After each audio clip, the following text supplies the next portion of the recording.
It's 6 o'clock and I'm calling this meeting to order. Good evening and welcome everyone. This meeting is being recorded and will be available on the city's YouTube channel. Just a reminder to the audience, whether you are presenting or just commenting on an agenda topic, please come to the podium and wait to be recognized by the mayor, stating your name and address. There is a 7-minute time limit, and we're gonna really pay attention to that tonight because the bad part of the weather is supposed to kick in about 9 o'clock. So a good goal would be to be out of here before 9 o'clock. Non-agenda items can be presented under citizens not on the agenda, but will not be discussed by the council. Above all, everyone, please show courtesy and respect at all times. Thank you. We'll move on to roll call, please. All right. Hey, Paul. Dan Westman. Mike here. Dirty. Thank you. Next item on the agenda is approval of the consent agenda. Do you have any questions on the consent agenda? I have a question on number H for the CR annexation notice. I wasn't able to tell, is that right up against the 28E line or is that further back? I thought it was the back, but.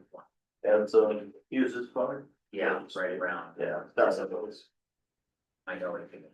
Yeah, it's not really. Then yeah, you were checking, that's all. UPS is on there. More data centers. Yeah, it's on the north side of Sarasota. I think put a moratorium on that, like, we're gonna limit how many more they can put up. I'm sorry. I thought Cedar Rapids was good. We found it. Lynn County did Cedar that, Rapids. Cedar Rapids, won't work. I think they said they were gonna put up, what was it, 6 total? 7 total. 6 or 7 in total. Yeah. Supposed to be 3 stages or 3 phases, and now they're gonna do it all in 1 phase. So Okay, any other questions on the consent agenda? Not, need a motion to approve? Motion. Second. All in favor, please? Aye. Aye. Thank you. We'll move on to reports. Deputy Johnson, are you doing the sheriff's report tonight? I'm not. Oh, we have another deputy. Come forward, please.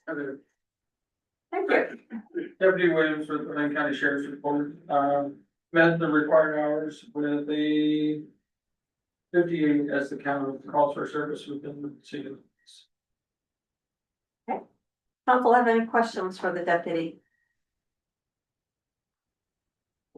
Everything going on with 2 big snowstorms and, And we take it as it comes, all right? Ready for tonight? yes. I think we should, we're gonna be. He's lying. Not longer for the worst of it. Anything else, council? All right, have a safe night. Thank Thank you. you. Council, any questions on any of the other reports that you have in your packet from the department heads, etc.? I do want to shout out to the maintenance department in the last 2 snowstorms that we have. I think you guys did a fantastic job. To handle that much snow the first time around, when you're just getting rid of it. That's pretty awesome. And then the second one on Sunday morning, as far as in our neighborhood, 8 o'clock is already done, swept up and clean. That's pretty awesome. Bring more snow. You want more snow? Sure you do. Yeah. Nice job. I agree. Any questions or comments, council, on anything else? For the building department, just I saw a line item about chatting with Railroad Street and how that was coming along. What, if there's any productive resolution with the phone call? Now we're moving on to issuing first and second notices on the properties. Doing it the legality way, documentation as far as I can before we have to get involved with an attorney. Sound good. Pictures have been taken and documented, and then I will be presenting those to the mayor for sign off. I'm assuming there's no real attempt to fix the issues, or No, I have no correspondence with any professional people going in there that are licensed or insured to do the work.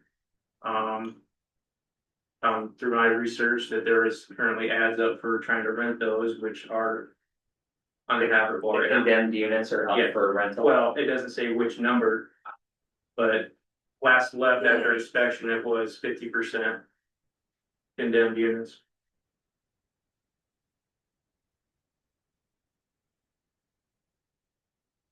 Any other questions on the reports? Okay. Hearing none, we'll move on to item number 6. As you recall, we had a conversation about applying for some possible funding for the 80th Street Highway 151 intersection. Possible project. Shane, maybe you can kick us off, and I call Sam, just leave the room, and we should be back on this. We have an IDOT representative here tonight to help with some information. If you want something open, Shane, just let me know. Yeah, so this is, the MPO put out their, application for funding, and, as you know, we talked about last month, Fairfax has the 80th Street and Highway 151 intersection is eligible to apply. And I think it's for federal fiscal year 2030, 2031. And, do not apply at this time, apply again in 2 years, so. We had some discussion last, special council meeting there in November. And, want to apply, we need to get the application filled out, excuse me, submitted by January 11th. By month.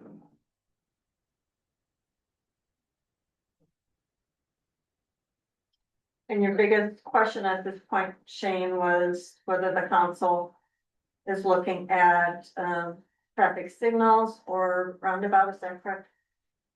Yeah, we'd have to know what, what that budget. Does it matter to the DOT? Do they have a preference or do they have to weigh in on that? Cause we can say whatever they want, but it's their highway. Well, I know there's questions at the meetings where we reached out to Sam Shea with the DOT and addressing the questions that the council members have, so. Okay, Sam, would you like to come front and center here and share some information with the council? Thanks for being here. Sure, Sam Shea with the Iowa DOT. I'm happy to go through, you guys send me some questions. I'm happy to go through those individually. I did send written responses to those, otherwise I must have told this afternoon, as you probably have better. But I took some time researching those to get you the best data I could. I also provided a couple of technical reports. Previously in 2022, the city of Fairfax did what we call a TEAP study, Traffic Engineering Assistance Program, where we give you 100 hours of consultant time to analyze a way or an intersection. In this case, we did the corridor of 151, leading into Fairfax and the street intersection. So there's some data for that as well. Probably I can read all these questions verbatim, but I can kind of give you a quick answer to some of these. And you can read them in more depth if you like, and I'm certainly here to answer all your questions if I can. The city moves forward with an improvement project at the intersection. What would be the Iowa DOT's participation or involvement? So it really depends on what improvement you said you want to do. We would not, in this case, in some cases, we might participate in the level of, say, pavement. But since the pavement out there is pretty new and in good shape, we just put the pavement down. We probably wouldn't participate in a pavement rehab project. Sometimes you can tie that with an intersection project and we'll pay for the pavement, you pay for the intersection upgrades, that sort of thing. In this case, that wouldn't be applicable. However, we do have a lot of grant programs. There's the Traffic Safety Improvement Program. There's the TEAP program, which you already availed yourselves of. There's ICAP, if you can show a reduction or improvement in air quality or reduction in delay. There's also USTEP, which is a urban areas So traffic engineering, safety traffic engineering program. So all those are available. The PSIP is $500,000 for a spot improvement maximum. USTEP is $200,000 for a spot improvement maximum. Those are both competitive grant programs, so you have to do those. Pretty sure they're both federal aid. I know TSIP is federal aid, so it comes with a 20% local match. And then we at the DOT are gonna want to review what your plans are. Certainly 1251 we need to review and include anything that's going on there. We need to enter minimum permit and everything. We're gonna tell you that you have to put in a roundabout or a signal or a four-way stop. That's the city council decision. However, we do need to review whatever your plans are up there.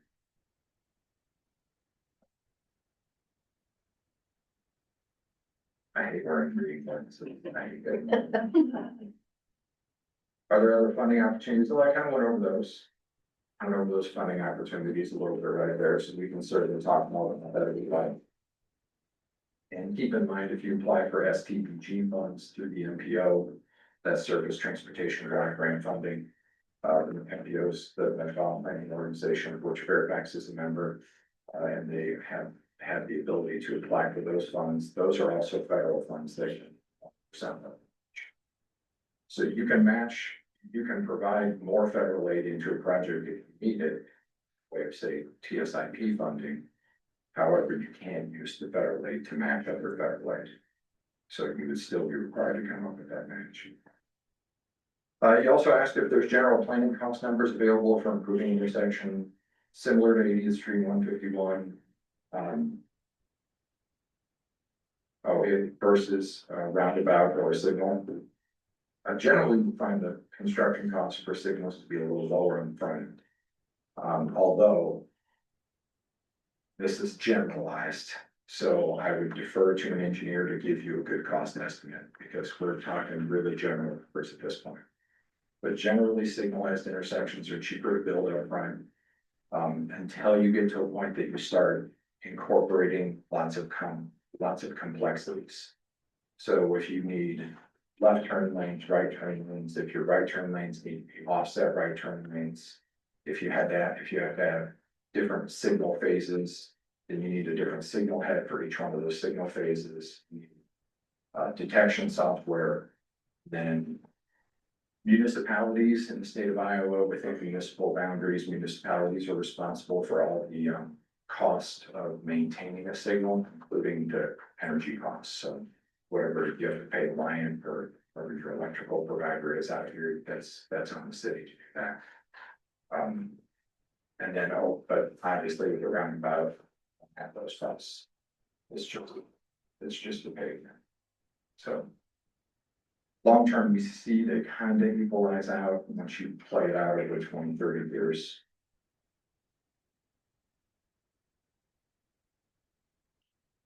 As to their long-term planning numbers for intersections with traffic signals, turn lanes compared to intersections with roundabouts. Where's that one? Just one.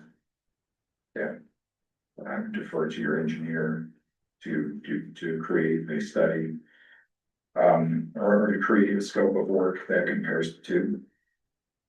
Is there data that reflects crash numbers for intersections with traffic signals and turn lanes compared to intersections with roundabouts? So you can point at both if we're just talking about just flat crash data. If you're just talking about number of crashes, let's say, but if you're talking about severity of crashes, roundabouts are significantly less likely to cause a severe crash. The exact reduction factor we figure versus a signal is 70 to 80% reduction, but that's really only because sometimes somebody's drunk and blows through the roundabout, goes through it the wrong way, makes really poor decisions. When that sort of thing happens, that would happen no matter what the intersection is.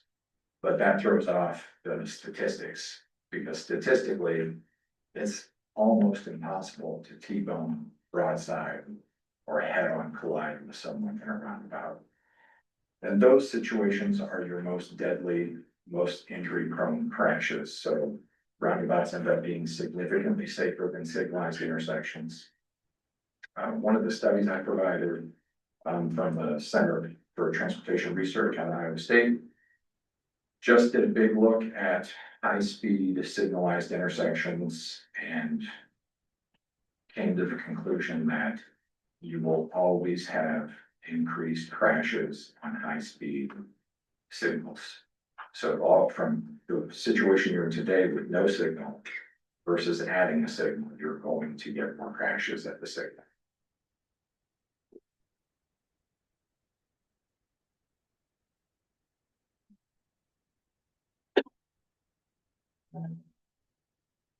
I threw in a little, and obviously the people in the audience can't see that, but I did throw in a little diagram that shows the 32 points of conflict in a standard intersection versus the 8 points of conflict on a roundabout for your information. That's a very popular graphic whenever I show it in public meetings. People seem really keen on that one. You asked if there's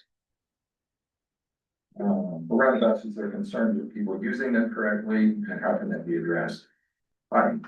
We at the DOT have been pushing pretty hard with public education campaign for a while, and we can try and target more of that information towards the city of Fairfax. But we have brochures and flyers you can put your water bill. But honestly, you have one like 2 miles down the road, and I think almost everybody in Fairfax uses it. So I think your drivers in Fairfax probably know how to use them. Is that something we can, work in the design? 'Cause I know the one up there, people have issues because it's 2 lanes, one direction and 1 lane the other, which is very confusing. And we get so much truck traffic, I guess, as far as I'm concerned, if we put one in, it needs to be 2 lanes. Just so that we have room for the semis to navigate easily. Up there, they're constantly all over, so they don't belong. Yeah, we can do that. I mean, is that, You can, whatever your traffic study, whatever your engineering consultant or your city engineer, whatever they can show.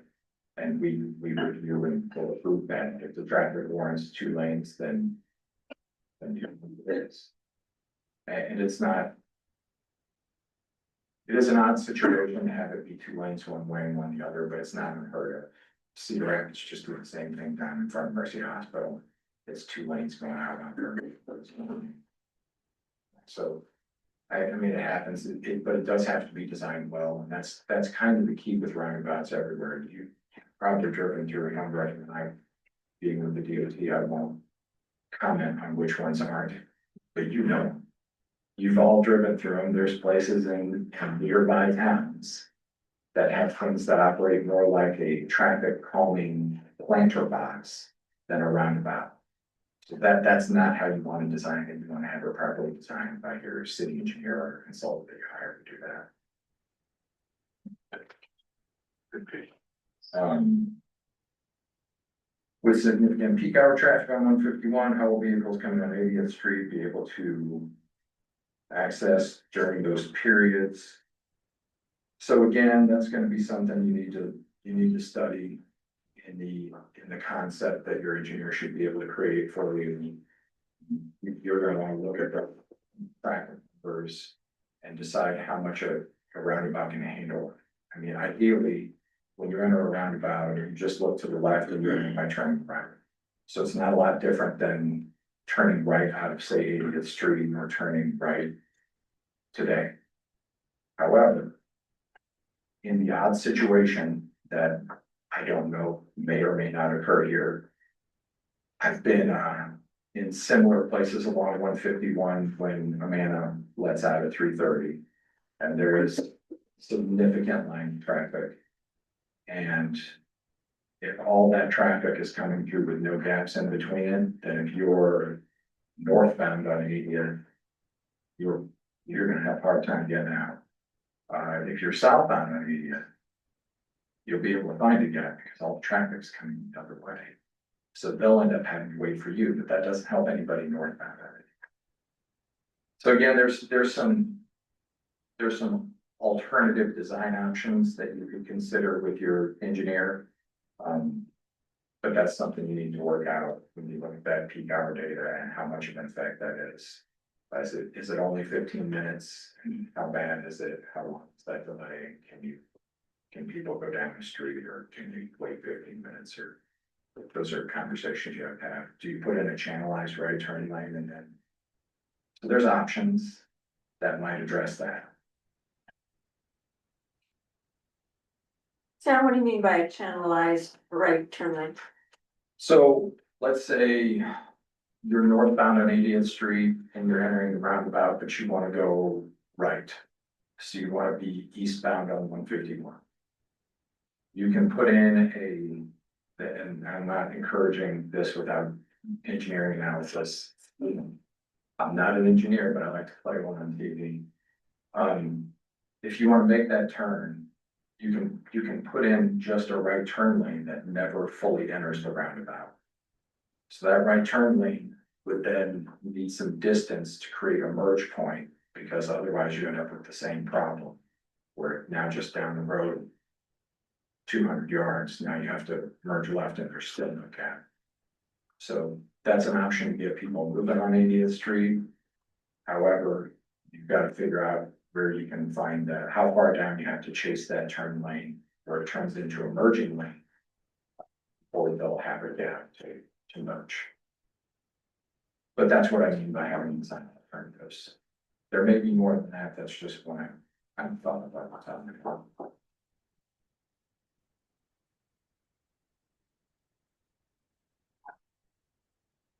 For a traffic signal, traffic queuing along the highway, could it be a safety issue if traffic backs up all the way up the hill? It could. Certainly could be a safety concern. I don't anticipate that situation. If you put in a signal, the DOT will need to review your signal timing, and we need to approve your signal timing before you start the signals. So I would say we are gonna recommend predominantly the green time be on 151. So 151 is gonna get most of the green time. The odds of you having traffic back up all the way up the hill to the point that it's a visibility concern for people cresting the hill is gonna be pretty rare. I'm gonna say it doesn't happen, it might, but it would be a rare situation that I would see that happen. It happens now, right up the hill on the other stoplight. Well, that was the other question I had in the response to you guys was, do you see that happen at the That's, previous? we had to put in the flashing lights so people would know to slow down before they get to the top of the hill, because we've had accidents. They get up there going 50 and they get to the top of the hill and it's stopped, so they run into people. We should talk about your signal time. That's fine. I think that's Cedar Cedar Rapids. Rapids, Oh, that's Cedar Rapids. It's the intersection where it's county, city. with Beverly and Stony Brook. Okay. I wasn't sure exactly the corporate from the line slide. They think we're at warning signal. So we have the flashing warning signals now. So we know what that's like. Yep. So it is a possibility, you're aware of it. So that's something we need to pay attention to. When you do, if you choose to do a signal. Would this become a more significant issue during peak hour traffic? Sure. Imagine it would. In my closing on those questions you guys had for me, not necessarily the closing right now, because I'm more questions if you have them. It's in my opinion, it's the city's best interest to have an engineer perform an intersection analysis, including some modeling. In synchro software or some similar sort of software where you can measure delay, you can measure level of service, and the engineer should also be able to give you a comparative cost estimate. And that would be important for you guys to be able to make your next decision.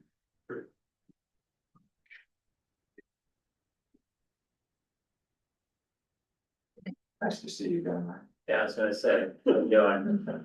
On, regardless if we choose a roundabout or a traffic signal, when this project is done, is it possible to see a reduction in the speed as it approaches that intersection along the highway? I know we've lobbied to see a reduction in speed for a while now. If not get any movement on that, Yeah, there's definitely that opportunity. Certainly with a roundabout or a signal as you approach those, people tend to be more cautionary if they're paying attention. They're good drivers, they tend to be more cautionary. So we see some slowdown. So the way we set speeds at the DOT, and this is because we aren't an agency of catching new speed, we're an agency of trying to get compliance out of speed limits. So the way we've typically done this for years, up until recently, is we establish what's called the 85th percentile speed. So we come out, we measure how fast people are driving. And then we figure out what the 85th percentile is, and then we adjust the speed limit based on legislative requirements. So for example, if the majority of people on 151 are driving 65 miles an hour, we would not adjust the speed limit up to 60 because legislatively we can't make that higher than 55 miles an hour. But we would hold it at 55. Now, I say that recently because in the last couple of years, there's been a change in how traffic engineers review speed limits. The feeling has been for a long time, you could ask somebody, hey, you know, can you lower the speed limit? I'll say, well, are people driving the speed limit today? And they'll say, no. And why would I lower the speed limit? They're not gonna drive it under the new speed limit either. But what traffic engineers have been studying is people tend to have a comfort level of exceeding the speed limit. They tend to think, well, how much am I willing to pay if I get pulled over? So there's maybe a 10 mile an hour, 5 mile an hour gray zone, depending on the person. So in that regard, we've started to take another look, and the engineers are taking another look at speed studies and classifying that to something lower than the 85th percentile, but it kind of depends, and it's up to the state traffic engineer to weigh in on that. And he, of course, the DOT employee. But yeah, so it's possible for us to lower that speed limit.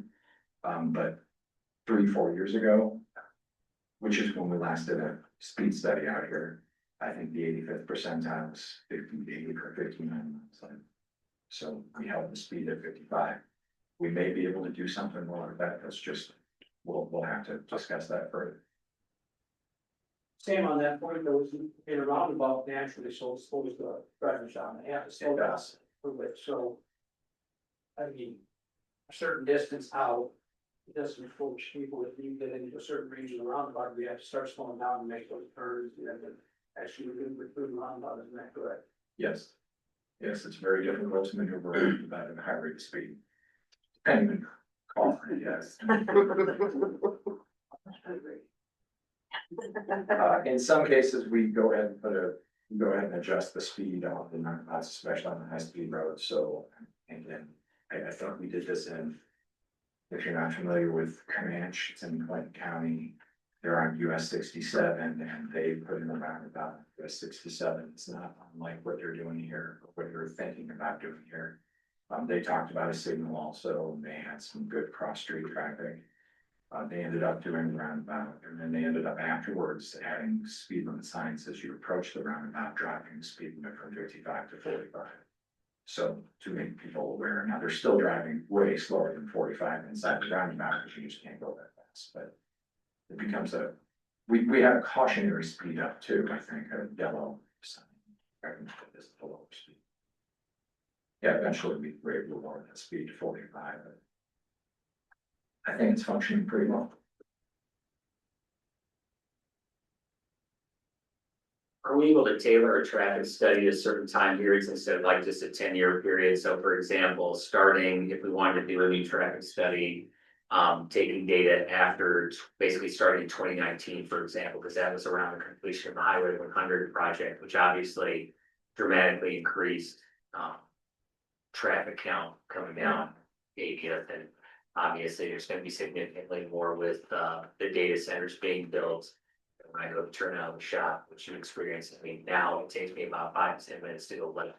So traffic counts obviously are significantly now, will be for the next, 3 to 5 years, I would imagine. So I don't know if we're able to tailor that in a track study instead of just doing a standard window, or is that something you are able to comment on? Yeah, I think if you did one today, I mean, typically we go back to the most recent count data and then we look at historic counts for a trend. The most recent count data on 80th Street that I looked up is actually going down a little, but on 151, excuse me, but on 80th is doubled. So 80th is up higher and 151's down a little bit. It's It's just a blip, it's not a major drop.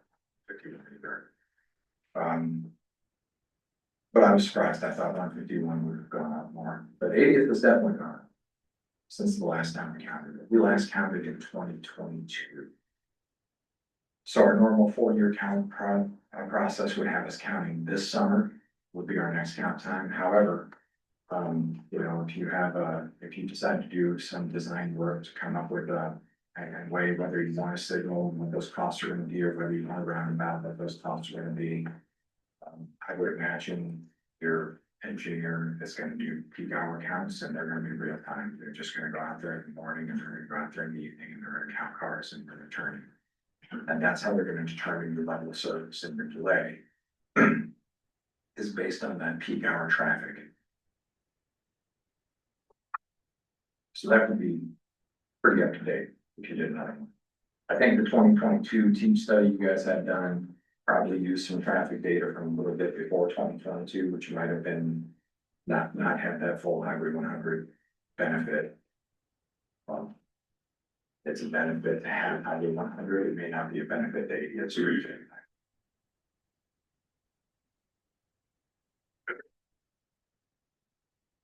My last question on traffic signals, it says the only time they see significant reduction in the, I think the acronyms CABCO. is when it's not a divided highway. Do you know offhand? In the reduction of severe accidents, how it compares to a roundabout? I know you said earlier about 70–80% reduction in severe impacts for roundabouts. But it says here it does see a reduction at traffic intersections, but only in undivided highways. Which is what you guys have, right? Yeah, do you know roughly what reduction that is approximately, or can you give me your best guess? I don't off the top of my head. I'd have to look that up in the stats. CADCO is, sorry, that of course it has acronyms in there because, you know, I'm a government employee, so the acronyms everywhere. CADCO is fatal and serious. So fatal and major injury accidents are what that acronym works out to. I can't tell you what it stands for exactly off the top of my head, but for some reason K is fatalities and AB is. The letters have no relation to what they're actually referring to. Right. So that's what those crashes are referring to is fatalities and serious injury crashes. Yeah, I think. Actually, I think I read that earlier today. So a signal will reduce, but not eliminate. Yeah. So it reduces but doesn't eliminate the CABCO, the serious and major injury collisions. However, because you have some control.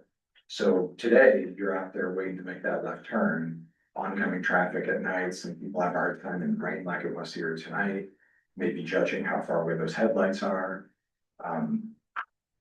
So maybe you make a turn that you should have made and get encouraged in collision. But the traffic signal, and I think that stat goes on to say when proper phasing is included, I think if it provides a protected left phase, that's where you get that benefit, where now you've got people who are sitting and waiting on a green arrow. When they get the green arrow, they know oncoming traffic is not gonna hit them. Unless it's somebody not paying attention or on their phone or drinking. But you get a protected phase, and that's safer than the uncontrolled intersection we have out there today.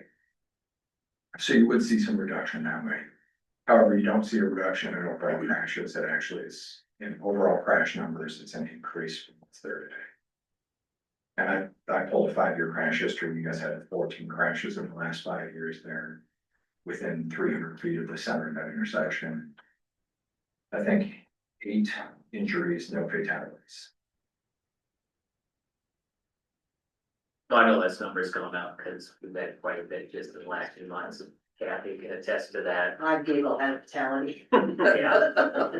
Vehicle happened. Yeah, it did not survive. But yeah, and a few other accidents. But I definitely think there's an increase. I know, like in the data, it said 14 since what was it, 2019, I think. But yeah, I think there's probably been 4 or 5 of varying severity in the last, let's see here, 3 months.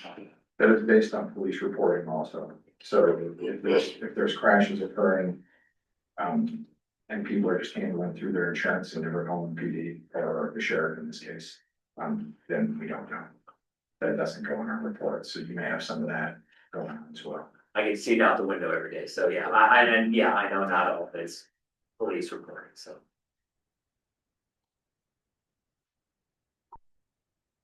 Any other questions for Sam, council? I've got a couple, Sure. so, just so it's clear, you mentioned, so the city would be applying for the MPO for the, SCBG funds, which is the 80% match on construction. You mentioned two other options, the TCEP and the USEP. But since those are federal funded, they couldn't be added on top of the SCBG grant. They can be added, they can't be used as match. So you'll have an 80% federal, 20% local match requirement for STBG. You'll have the same thing for TSIP. So it would be the same 80-20. So you can add it, you can have the TSIP and USEP example, it's 500 and 200. You could have both of those on there for 700,000 total, but you're still gonna have to provide 20% match up to 700. That makes sense? Yeah, but say you already got a full 80% from the STBG grant, you're kind of in addition, if the STBG grant fell short of the Right. Right, so, Yeah. yeah, just to make the numbers easy, if it's $1 million project, then, and if it's all funded with federal aid, regardless of what funding notch you use. If it's all federal aid, then you're gonna be responsible for $200,000 of $1 million. The other 800,000 would be federal.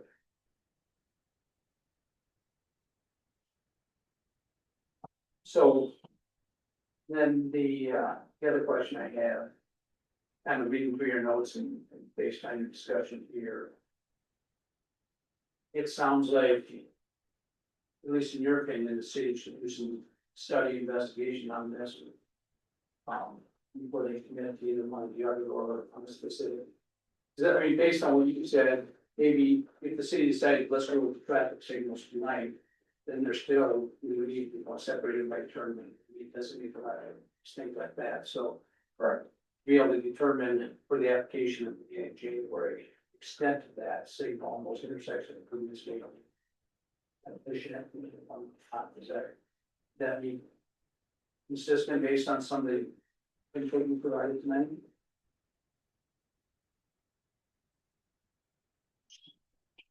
So your question is whether or not they can make the deadline for STBG application. I guess the way I'm reading it and what I'm hearing. From your comments is. It sounds like the city should be looking into this a little bit more detail.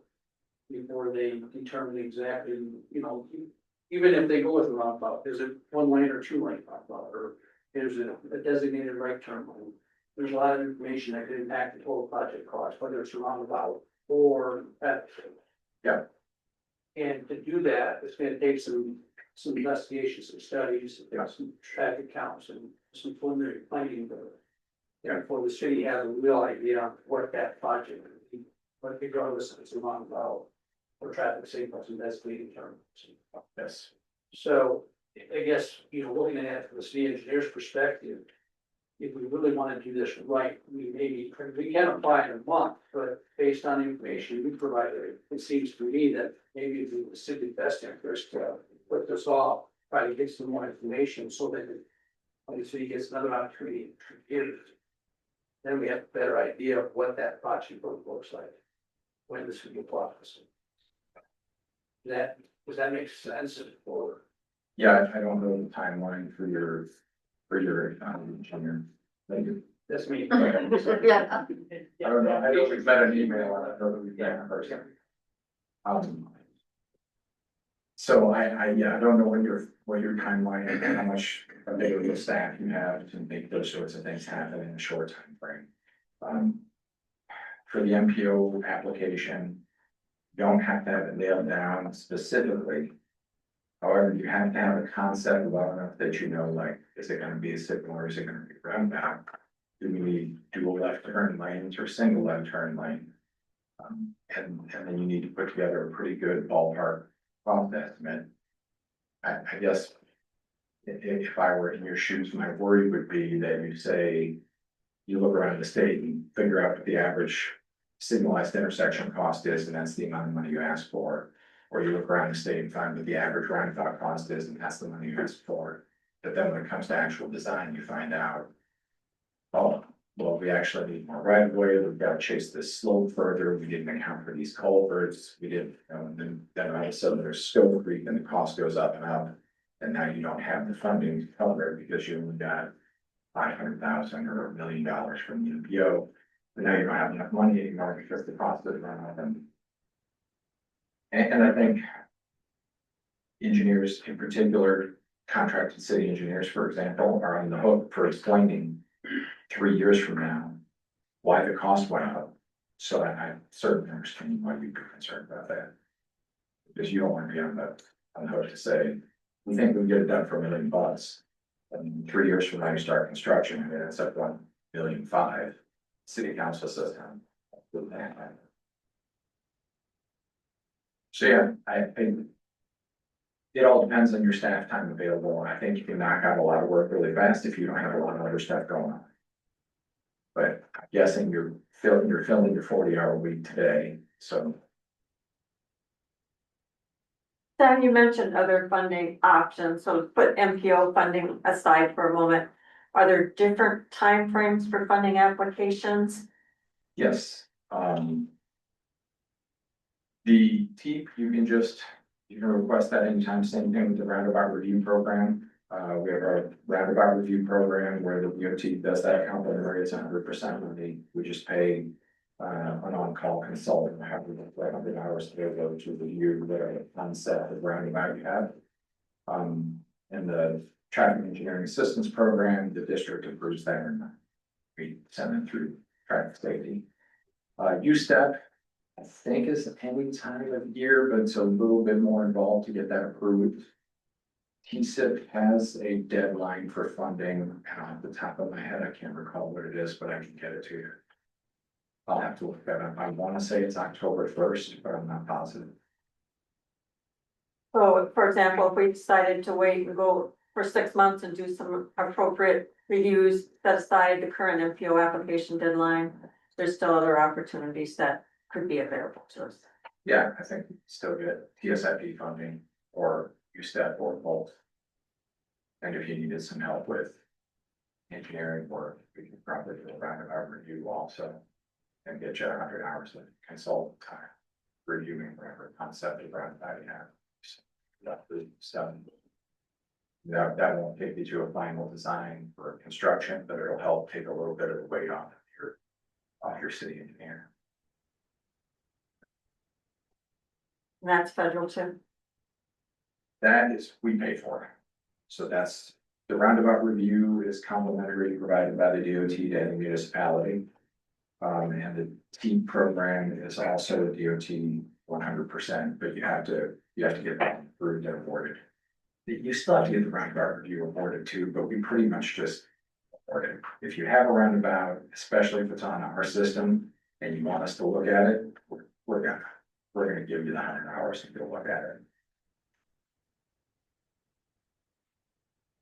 Okay. Anything else specific for Sam? Are you ready to give Shane some guidance here?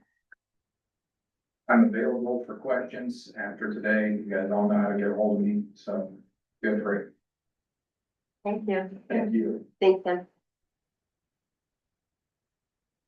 Shane, words of wisdom here? Well, I mean, Sam makes a lot of good points. Clearly, my concern is, yeah, if you want to go ahead and submit an application, we can, the council can decide, about traffic signals.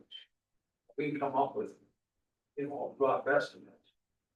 But, unless we put a little bit of time and effort into it and kind of narrow down what it would be. And it may help the council make a decision to whether it's better to vote on about, but if you're ready to make that decision tonight, that's fine, but either way. We'll prepare the application if you want to, and we'll try to put together a conservative estimate we can, but. And if you start moving towards some of that, so. Yeah, no, big actually, so. So I'm okay either way. But obviously, more information we have, better city council will be able to make their application with people to submit. We did do a roundabout. Is there a lot of utilities in the area to get it relocated, you know? Yeah, so there's, I mean, obviously, with the roundabout, there would definitely be some right of way acquisition, investments, utility locations. There may be as well traffic signals in the turn lanes. I know the team, you know, they make the recommendations to offset right turn lanes. That wipes out that intersection. And then you have a lot of turn lane with signals. It's hard to say. I would imagine there wouldn't be as much right away in easement acquisition with the signals, but there would definitely could still be some. And there will be some utility relocates. Not nearly as bad as project we're working on now, but it can also be on the fields on two sides. A little bit more easier to work with, but all that process takes time. Fine. Again, with federal dollars, we'd have to go through the formal highway acquisition process if we did with that intersection. Environmental study. Archaeological. So are we in that big of a rush? Because we have to have the money to pay for our 20%. So it's not like, 20% is better than 100%. but you know what I'm saying, budget wise, you know, in a short term, I guess. it looks like you can't do anything for. You can't do anything for a couple of years anyway. Well, that's the question is, hey, do you want traffic light, which will have, in my opinion, a smaller footprint than a roundabout? Do you want to try and get a roundabout, which I think, I don't know, Shane would know better than me, to be more challenging from a design standpoint? Do you want to go for the MPO and try and get access to that money? I think they said they would have had 15 million available and about half of that is for roads. So roughly 7.5. That's for 3031. I don't really. I think it's, so it's. So Well, for the these 30, projects, 21. 5-year. Every 5 years we do a new Right. process. So this is beginning of the 2055 year, or 2050 for long-term long-range transportation plan. And, so the application is a 2-year process, so every 2 years they'll apply. And then 5 years from now, we'll we evaluate all the 5 years. As I mentioned last month, you know, this project was the second highest point on all listed. Right. It's just kind of, it's pretty high cost. So. Got bumped down because the number one project was high cost. Not with that funding. Now that project, that city or that municipality doesn't apply this go around. This project, say Fairfax may have worked. Most, you know, chances are a couple of grabs. But. It's hard to say for one. To get the right design in a short period of time is pretty tough. Well, yeah, I mean, we'd have to make some assumptions or. And then it falls short, then it falls on the city. Falls short. Besides, a lot of risk. As Sam mentioned, you know, these federal projects, they award up to 80%. Sam had a better idea, I know that's, but very seldom does the community get a whole 80%. Because there's some things that either aren't eligible or, you know, you plan for $1 million and go creep, because it takes a few years for it to actually happen. You know, hopefully 70-75% of it. The target's 80, that's the max.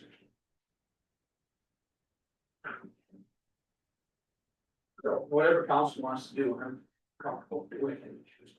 Well, my thoughts are roundabout. I didn't really see anything in there that would convince me of light would be better than roundabout.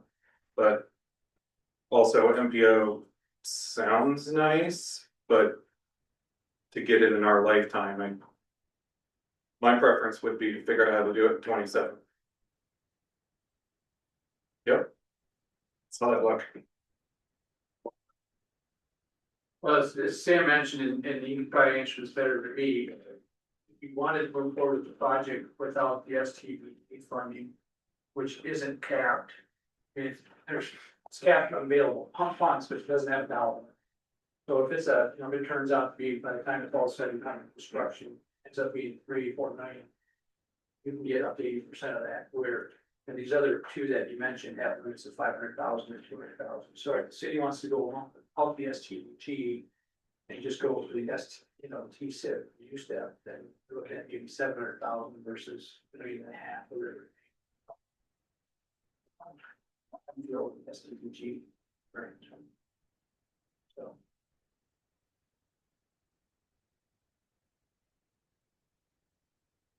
There's also nothing stopping us from applying to the MPO. And if we get denied, then going and applying for the other sources of revenue. I think the only problem with the MPO is just the timeline, you don't know. Yeah, we definitely need to know. It's kind of like when we did the trail and the funding just kept going down and down and down. Finally, when it came, it was like, now it's not cost effective, let's just not even do it. Right. So it's the same thing, it doesn't do you any good if you have the funding, but it doesn't happen I don't know if for it's cost effective, it's a trail to nowhere. 10 years, you know? And priorities shifted in the county and they're no longer important on cemetery. But it just took forever for that to even get to that point, so that's an issue. If you wanna do something quick, it's an issue. Yes. So Sam, remind me one more time, the council seemed to be struggling with roundabout versus stoplight. Is there a study available to help with that decision? Yeah, the study from the Center for Transportation Research and Education I sent talks about the cost of, and by cost I mean the cost of crashes and or signalized inspections on high-speed routes. And then has some recommendations for alternative intersection improvements to consider. Go. And then there's quite a bit in the 80th Street analysis. And before there's actually the example roundabout drawn up in there, an antique study we did in 2022. It's not one we would hold to today because of the traffic has changed about that we want about most buildings, et cetera. But I think there's some information available to you. But I think we'd be looking at through the MPO either 2030 or 2031 funding. That's the 2 years I think they're funding right now. The council would have to decide tonight which option to go with. Or wait until the next funding cycle, which will be 2 years out. Or go for the local grant opportunities that we offer through the DOT. Or find a way to fund it with your local use tax money. Thank you. Council? Thoughts on how to proceed?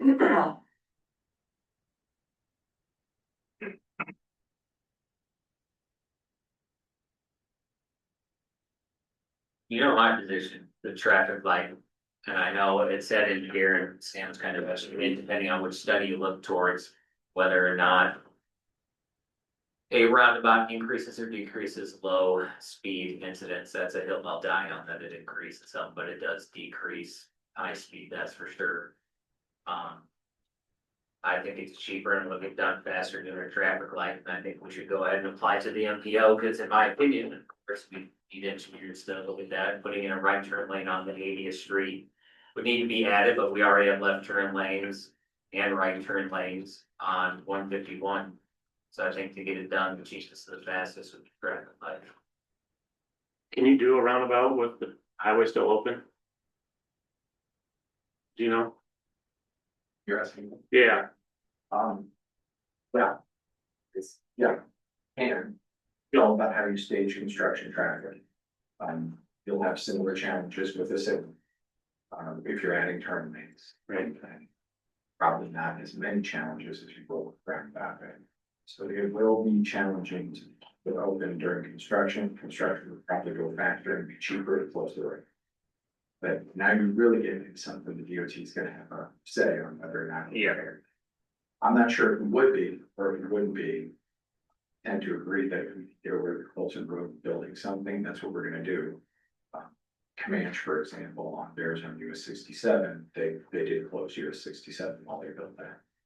So that is something we could consider and make your construction go cheaper and faster. How long did that take, Sam? Approximately. At least a full construction season with follow-up work the next year. I'm sure there would be no issues with people taking a left by no box and going down Second Street and blowing through there. How many of those temporary bumper, things do we have to rip out the bottom of people's cars? Not enough, not enough. One at P Road was obviously staged, you know, long time, that over a week or two, they did drive to the convenience store, right? Yeah. So they got it through there, I don't know how you shut down that intersection. Yeah, our preference would be they would find a way to stage it and keep it open. That's gonna be our preference, but if we would consider closing it if that's the right thing to do. Like he's talking like you put in a temporary signal and you have one lane. One lane, yeah. Yeah, like one lane traffic. Like we did when we did the bridge and we did all of we kept 150 miles and it was uncomfortable. But it wasn't fun to drive through it, but it did stay open. A man on another way to work. Traffic.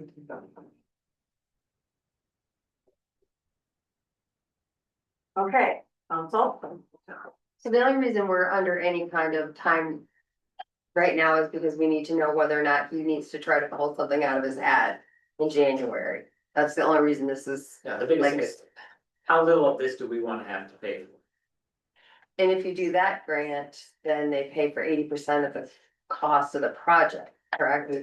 They paid 80% approved amount, so if the grant is approved for $1 million and the project ends up being $2 million, you're gonna get 50%. Or if it grants for $1 million and it's 1.2, you're right about 80%, but. So it's kind of like the bridge. Mm-hmm. Kind of like the bridge project we're doing now. Funding wise, it's exactly the same. It only covers construction, so to 80%. It's based on what's applied. The difference with the bridge is that's up to 1.5 million. And there's not 80% on that, it's just 1.5 for applicable funding that's applies to that project. And it's capped at 1.5, this is 80%, it's not capped. You can't, I say it's not capped, it's capped based on what's approved. Now, you can apply through the MPO and you get, you know, amount, and if project doesn't happen for 2 or 3 years, and it has to go, or whatever, inflation combination thereof, apply to the MPO again, may not get awarded, but you may. It happens with projects to get additional funding. We did on that trip. We did, that's correct. Yeah. We asked for more money. You see the email from 2 residents, Jeannie Fratella and Stacy Hughes. She brings up good points. Obviously, this intersection causes a lot of issues and something needs to be done. But they bring up good points as far as a light compared to a roundabout. You know, you're up at the top of the hill here or the next intersection down, or even go down to East Cemetery. A roundabout, you still have a constant stream of traffic. So these other, I'll call 3 intersections are still, their issues aren't fixed. A light would at least put a gap in there. So how many intersections, those 3 intersections, you have people sitting there for 5 minutes, 10 minutes. You know, I've done that sitting here in the idiot, wanting to cross the road many times, you get anxious. Well, that anxiousness is no different than these next 2 here, so we may, with a roundabout, it may help this intersection, but it doesn't help with these intersections here. We talked about the accidents here, but we need to talk about what a roundabout impact would do here, but it doesn't solve any issues here, and I think these 2 residents bring up valid points in what they have to do, so. You put a light in, for example, And then down the road, you figure, hey, okay, is this working? And you put a roundabout in. Yeah, but. Want to get it right the first time and putting a lot of stress on. Our city engineer to get it right in a short period of time, it's tough. But something needs to be done, I agree. But let's remember those other 3 intersections as well. I think it's a light puts gaps for all 4 and that's the 4th one, obviously. It puts gaps for everybody. You have gaps in traffic today, though. The only problem is it's going at 55 miles an hour. But if the traffic was slowed down, it's much more manageable gaps. Like this one, but not, they're ramping up, they got, what do they have to this first one going east, they got a 1/4 mile. Get to the top of the hill and then they've got full speed. To what would be the second intersection, the one before the light, but not including. The reason there's gaps down there is because they're waiting on oncoming traffic that's coming northbound, cuts them off. Otherwise, if you put a roundabout, there's gonna be stacked. I mean, granted, this is only a short-term problem, potentially, with the construction going on, but I think if you start slowing up in the roundabout, you're just gonna be stacked at bumper to bumper, there's gonna be no gaps. I don't think it's a short-term problem. When they put up, they finalized the Highway 100 project. I mean, there was projections of the population on the north and west side of town increasing 25 to 35,000 long-term. Heartland Heights, when fully developed, can hold several thousand people, so that ain't probably going away. It's gonna be exacerbated these next few years with the data centers and various construction projects and stuff like that, but we all experience Amanda at 7:15 in the morning, 4 o'clock in the afternoon, and for those unfortunate, 11:30 at night, it's a mess. A roundabout isn't gonna help that. No, I'm not opposed to a traffic signal. I don't have a problem with the one down at the bottom of the hill. But to me, and that, like you said, this already has turn lanes, so you already have some of that. And it has an extra wider, like the median is painted, it's not usable at this point. So we've already got some paved area that I think we have more. I mean, to me, the only additions required are on 80th Street, that's right turn lanes. Everything else already is in place, left turn lanes on both the east and westbound 151, right turn lanes on both east and westbound. And I don't know if there's enough cross traffic on 80th to warrant it's on the left turn lane. Plus with the light, aren't we able to adjust the timing of it Yes, during certain times of the day? Yeah. So that, they can set I it. think the DOT said they want to review our gap times. yeah, Well, council, is anyone ready to make? I'm okay with that. I think what I'm hearing is the majority would be willing to go that way. If that gives direction to Shane to see what they would need to do that, is that what we're? Apply to the MPO for a traffic light intersection, controlled intersection on 80 and 51. That's my motion. If we wanted to do that, do you think you ever have time to do something like that for the other grant? If we're just looking at a signal, Yeah. We have a motion on the floor, Second. all in favor? Aye. Aye. Okay, so the motion was to go with a traffic signal design and apply for the NPO funding. Correct? Yep. Okay, thank you, Sam, very much. Good morning. All right, we'll move on to our next discussion, item number 7, our employee benefit insurance renewal. We've got Dean Zelli with us tonight. Thanks for your patience, Dean. Have you learned all about roundabouts? Every single? Dean Zelli from Central Insure. I handle the employee benefits for the city of Fairfax. Met recently with the administrator and clerk to kind of review what the renewals were. We moved to Wellmark last year from United Healthcare. This year, plan that we're on is that 1,500 deductible, which is on the room side. For 150 market is one of the richer plans that Walmart has. and we ended up with an 11.9% rate increase. There are some alternatives. We did put an HRA in place last year, a health reimbursement arrangement, to buy that down to the original deductible and out-of-pocket maximum that we had with United Healthcare 2 years ago. The good news is, 9.5 months through the plan year, the HRA payments by the city, were dramatically lower than what we thought they were gonna be. We anticipated a 25% usage, and, we've only so far written checks for $1,227. So it was a good decision a year ago to do that. We have an option this year to look at maybe raising that, base plan to a $3,000 deductible.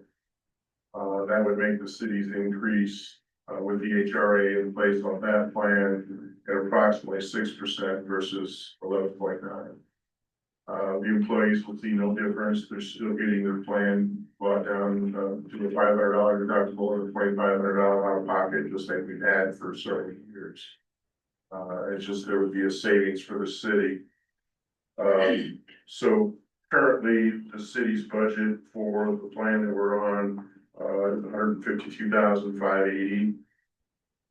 And the renewal would move that to, $170,750 if we didn't make any changes. But if we implement the $3,000 plan, the increase will only be $9,000 to $161,761. And that's based on 13 enrollments, so I know that will change throughout the year.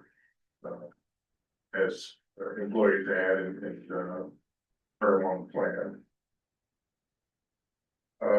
The one advantage of moving to the 3,000 plan is the city's maximum exposure per employee will decrease from 4,000 to 3,600. And on that colored chart in your folders, it shows red. It should actually be green. That is better than the average. So it's a software issue that we couldn't get to fix. So the well-marked alternative for 3,000 on the third page of your plan, it's actually showing 3,600 in red. And Eagle-eyed Cynthia saw that right away and said, "Hey, shouldn't that be green?" So we just couldn't get it corrected. So that is the maximum exposure if we move to the 3,000 plan. The out-of-pocket maximum on the 3,000 plan is only 6,100.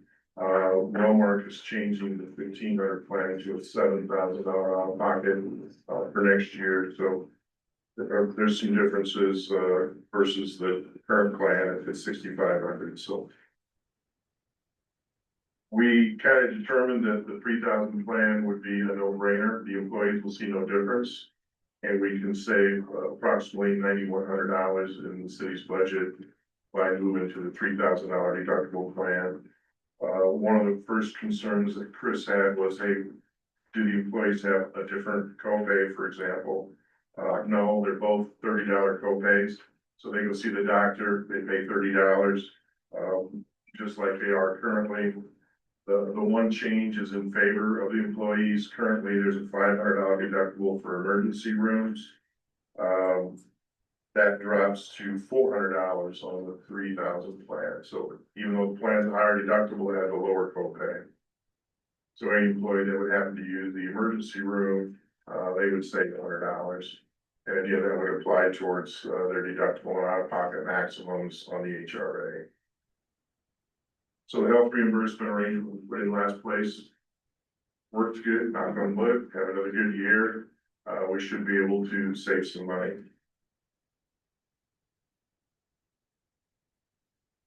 We looked at United Healthcare, just for comparison, life plans was a 19% rate increase. We would have been with UHC. That was one of the reasons why we moved to Walmart last year. With the turmoil that UHC is seeing right now with CEO turning, there's a lot of negative press with United Healthcare. I'm glad we switched a couple of years ago. Level self-funded is another option, but unfortunately municipalities are not an option for that. There are a couple companies that do that, but again, their networks are not very broad. And I've got some other groups that are on those and they do have some service issues. So I would not feel comfortable looking at one of those options, at least not this year. As carriers come and go, we can look at those in the future and see if there's some options there. Level self-funding is, it's been actually pretty good for a lot of my clients because the rates are actually lower and you can control the rates a little better because it's based on your roof, not a pool. The pool for Wellmark in the HCA market that you guys are currently in, which is less than 50 employees, had an average rate increase of 8.9%. So we're not too far above that average, but most plans do not have that Richard 1500 plan like we are here in the city. It would be below that if it went to 6. Yes, yeah, with the HRA, correct.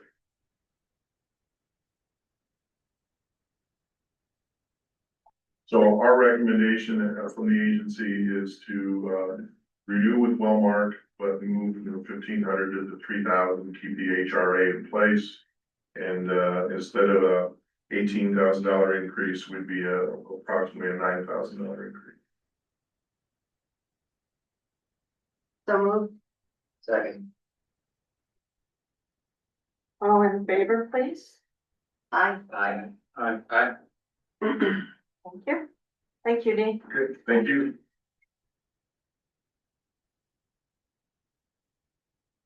All right, item number 8 on the agenda is referring to ordinance 2 changes in relationship to chapter 122 peddler solicitors and transits, and Chris is going to share some information. Evening, council. We have some local businesses doing some fairs, craft fairs, vendor events. And there's been some conversations about making that easier for them to run without a bunch of peddler solicitor permits. So I'm gonna have Amy speak. She's got some stuff put together to talk about. I sent you guys. Tiffany, could you tell us who you are, Right. please, and your I'm address? Amy. I am on Williams Boulevard, on 113 Williams Boulevard.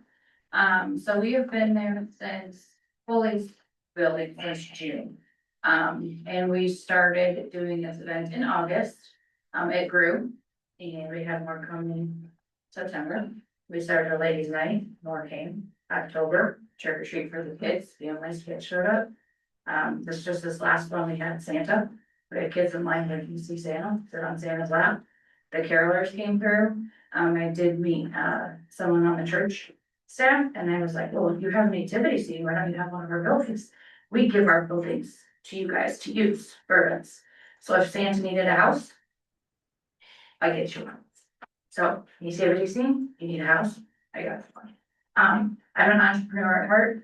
What I wanna do is give people opportunities to present their products. I will tell you, I did have a gal, she had a mental illness, she was struggling, she wanted to get out of the house and do something. She now has products in the hospital, she sells products for her, she's grown. So from you guys letting her be here, she's done something with her life, so I think that's awesome. I would just like to make it easier for them, if you guys would be the only city in all of, I've called everywhere, that would have this peddlers form. I called Waterloo, Cedar Falls, Cedar Rapids, everywhere, it's just not a thing, and my people didn't even know where it was. So I'd like to continue to do them, they're fun, I see a lot of the community there, and meet you guys. And I make them family friendly, so I don't know if you guys have questions or.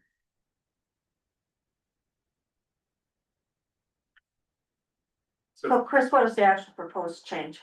Right there, we're just, if any vendor participating in a sponsored event, flea market, craft fair, farmers market, or any other type of public group sales event established, promoted, and coordinated by group, individual, nonprofit, or business for the purpose of economic development and community engagement is exempt from the requirements of the peddler solicitors or transient merchant permit.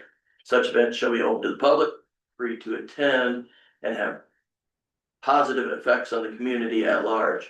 A list of all vendors participating in the event will be presented to city staff by the event sponsor in advance and updated after the event takes place. And that's just so if we have any foodborne sicknesses or anything like that, we can help track that down. I don't know food trucks on Tinder, but like anybody that's a food truck, drink vendor, anything like that, they've gotta have a permit to be there, that's covered. From Lynn County, Yeah, yes. and then they have to come here and get a permit from you guys too, so.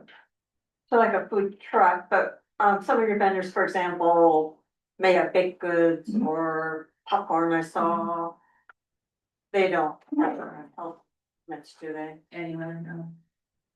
So yeah, I went to Joe on this. Joe had some input, Cynthia had some input, I had some input, the mayor had some input. We all just kind of collaborated on this. This is what we came up with for a solution. Do you see any issues? I mean, this seems like kind of dry. If we have any issues, we'll deal with them at the time, but yeah. I don't see. Just to be clear, so if somebody that doesn't have a current peddlers, a food truck comes, they don't have to get one No. if they're participating. Not if they're. Because she just stated that they have to, No, they would that's not, correct. Or even new food trucks wouldn't have to? Not if they're. not if they're a part of that, But they'd have the Lynn County Health, County health. yeah. and that's the big thing for me. Yeah.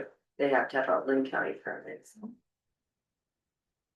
There's a motion, I'll move. Second. So this is an ordinance, so we need a roll call, please. Aye. Aye. Aye.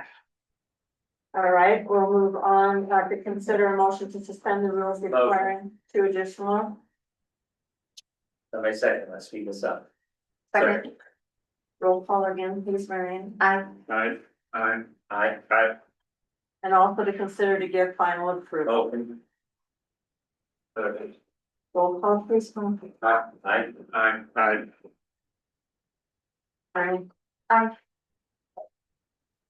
Thank you. All right, thank you, but she's done, okay. All right, moving on to item number 9. Discussion on possible motion concerning forming a downtown revitalization committee. Chris has some ideas. Yes, I've been to the last 2 library board meetings, discussing with them the library edition they're proposing. Along with that, I've met with Patrick at the bank a couple of times. He's got some vision for like the downtown area, bringing that back to life, getting some pedestrian traffic, commercial business down there. And so I just put that together one step further as far as our revitalization committee. I'd like to put that together. Patrick has agreed to be on that committee.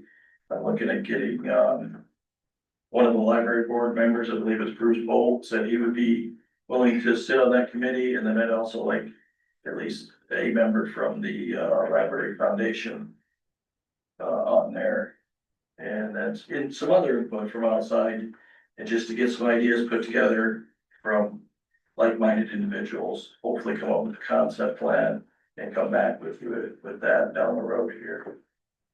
As part of that, in the budget, I'm gonna be asking for $10,000 to get some, concept drawings made. So that's kind of where that's at. I'd like your blessing on it. Move forward with it. Why do we have a member of the committee that has a direct financial impact? Well, because if we're gonna use TIF on library, we need to show an economic basis for that. An economic gain. There's been some discussion with the library. Not the library. Library edition. No. We use TIF. I understand. Yes, that was in the It's- meeting, yeah. Okay, fair enough. So outside partnership to bring something like this to reality is something we should be striving for if we can make it happen.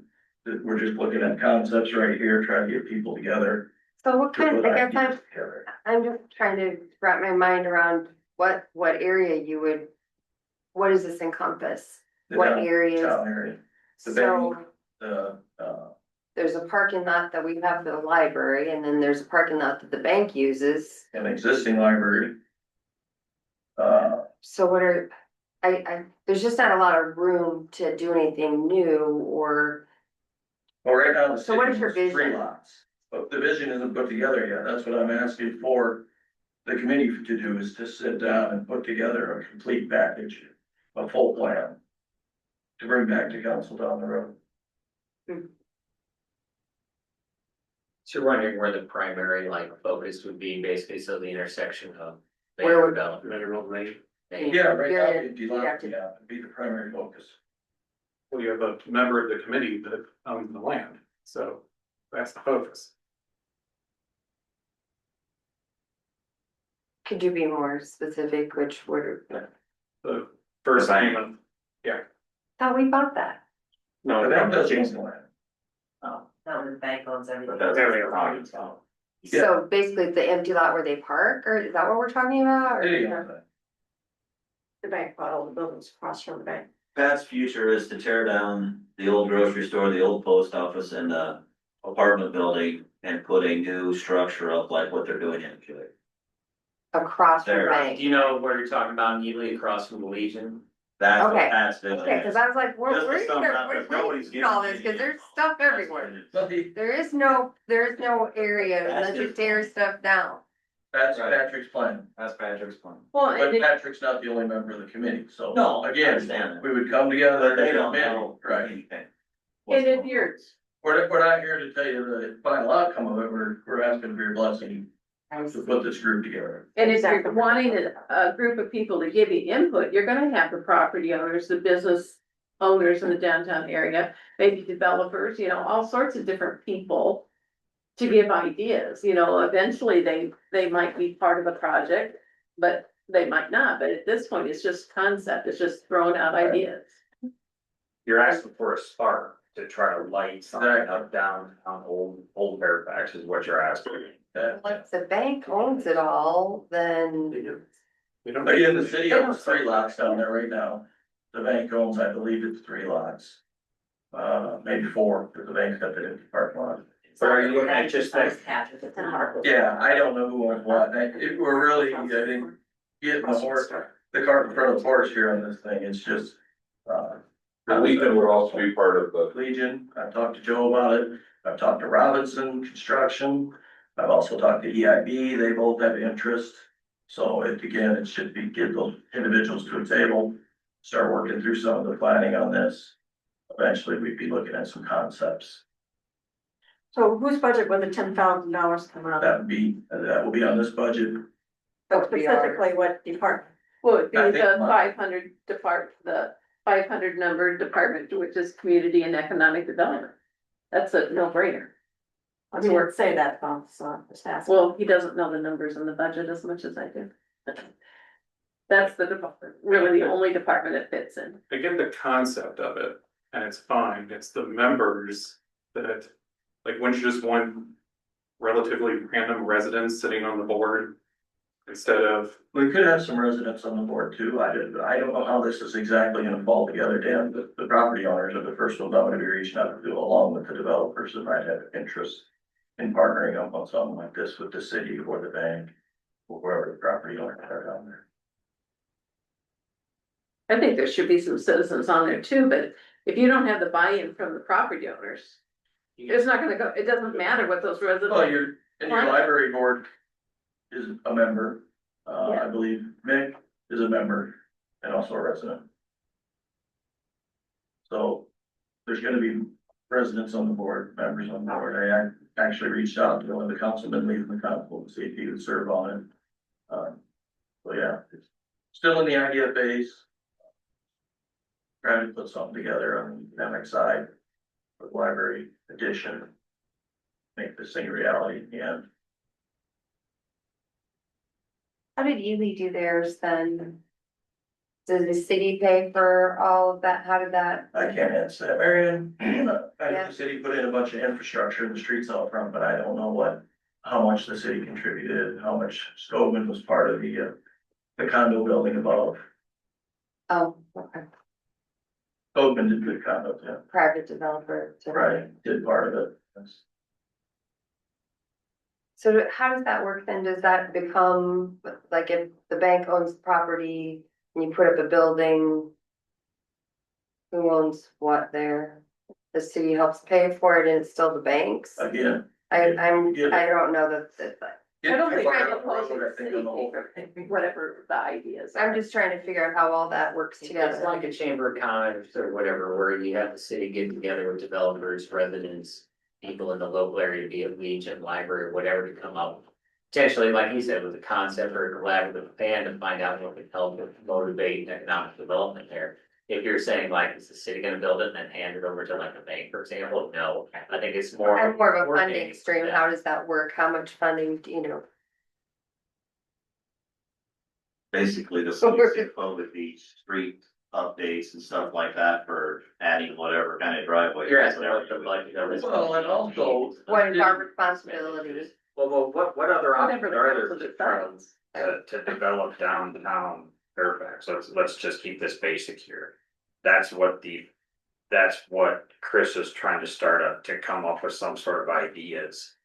It could go in any direction. It could cover any amount of property downtown Fairfax, but it's just a start. I mean, there's Right. nothing that at the end that. And then- sealed. I mean, So The is that, beginning of it, to Marianne's gonna be some zoning stuff.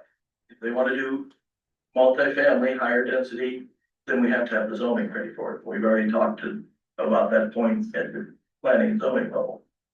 and that is to put in like condos or, All of the above, higher density, multifamily. Like some of the commercial condos, they're not commercial condos, I'm working the terminology of it, but it's basically the ground level, like you go down by Westdale where you have the. commercial below and Lines above. on the first floor and the residential. above. So is You go this, downtown Iowa City, that's all the buildings. so the next thing I wanna ask then is, so is this the direction we're going as opposed to looking at doing something behind the Dairy Queen?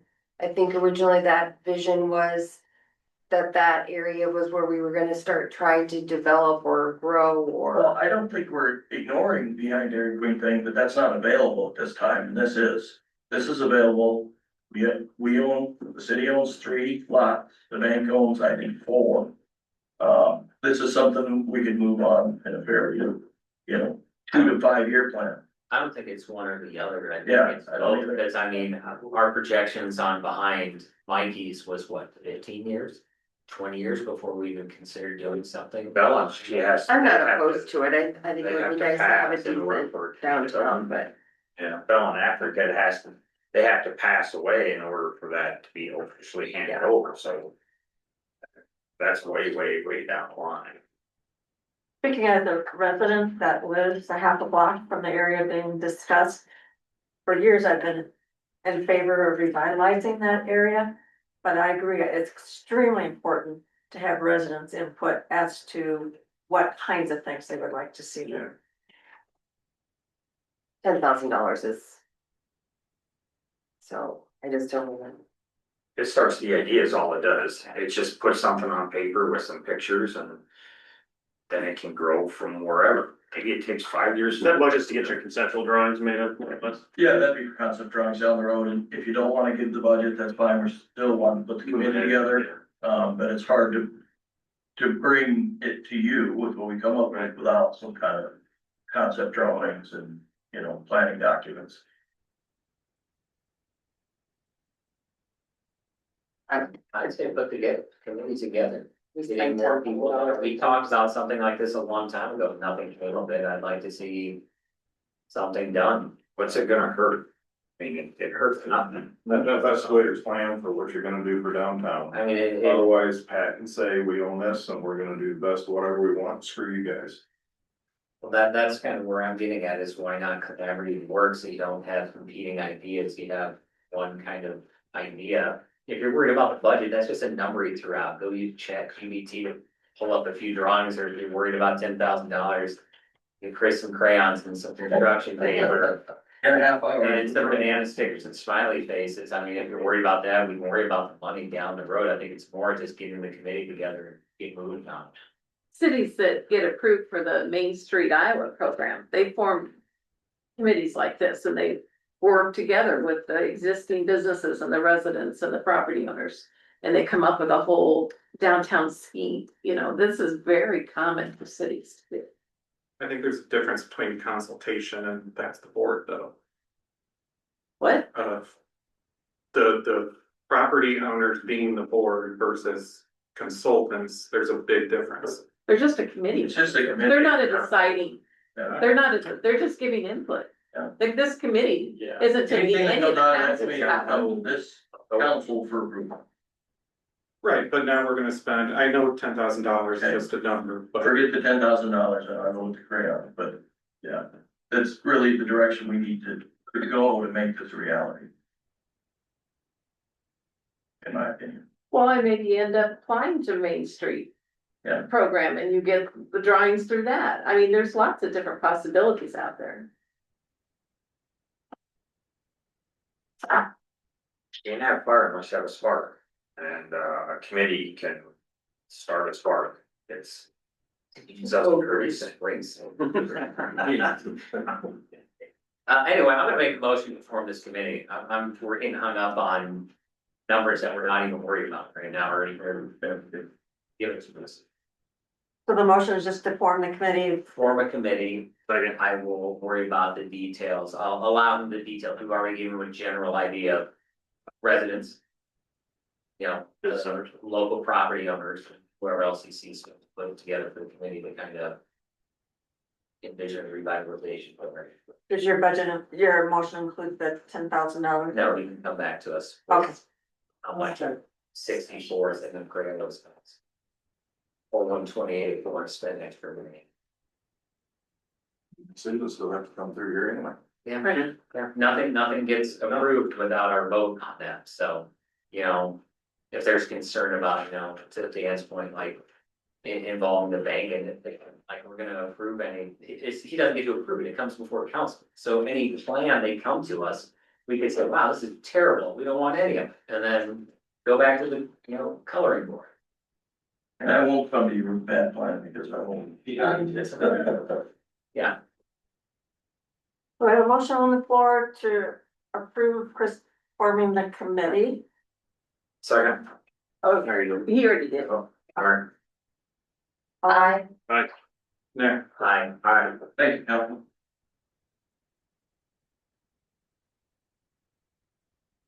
Okay.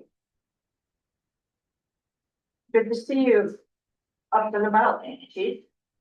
Yes. We're on to item number 10, discussion and possible motion to reappoint Mike Sankett as the fire chief and administer his oath of office. Your comrades have already voted you in as the next chief, I think correct? he's the only nay vote here. There's gotta be more, there's gotta be a majority. So the motion is council to reappoint Chief Sankett as, So moved.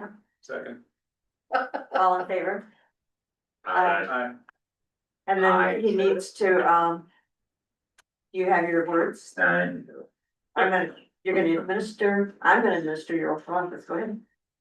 I, Mike Sankett, do solemnly swear that I will support the Constitution of the United States and the Constitution of the State of Iowa, and that I will faithfully and impartially do, to the best of my ability, discharge all duties of the office of fire chief in Fairfax as now or hereafter required. Hallelujah, amen. Thank you. Can I We borrow, appreciate your service. can I borrow that, thank you? You can. Nice. Folks. Okay. Number 11, discussion of possible motion to reappoint Randy Scholler as our primary city attorney. So moved. Second. All in favor? Aye. Okay, moving on, speaking of attorneys. Last month, council, moving on to item number 12, we discussed policy for how to contact the attorney.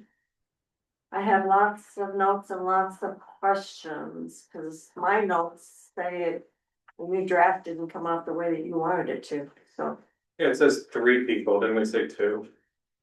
Well, we had two, when it was drafted for 3, we had 2, so there'd be a majority, and I thought when it was moved to 4, it was still supposed to be a majority decision.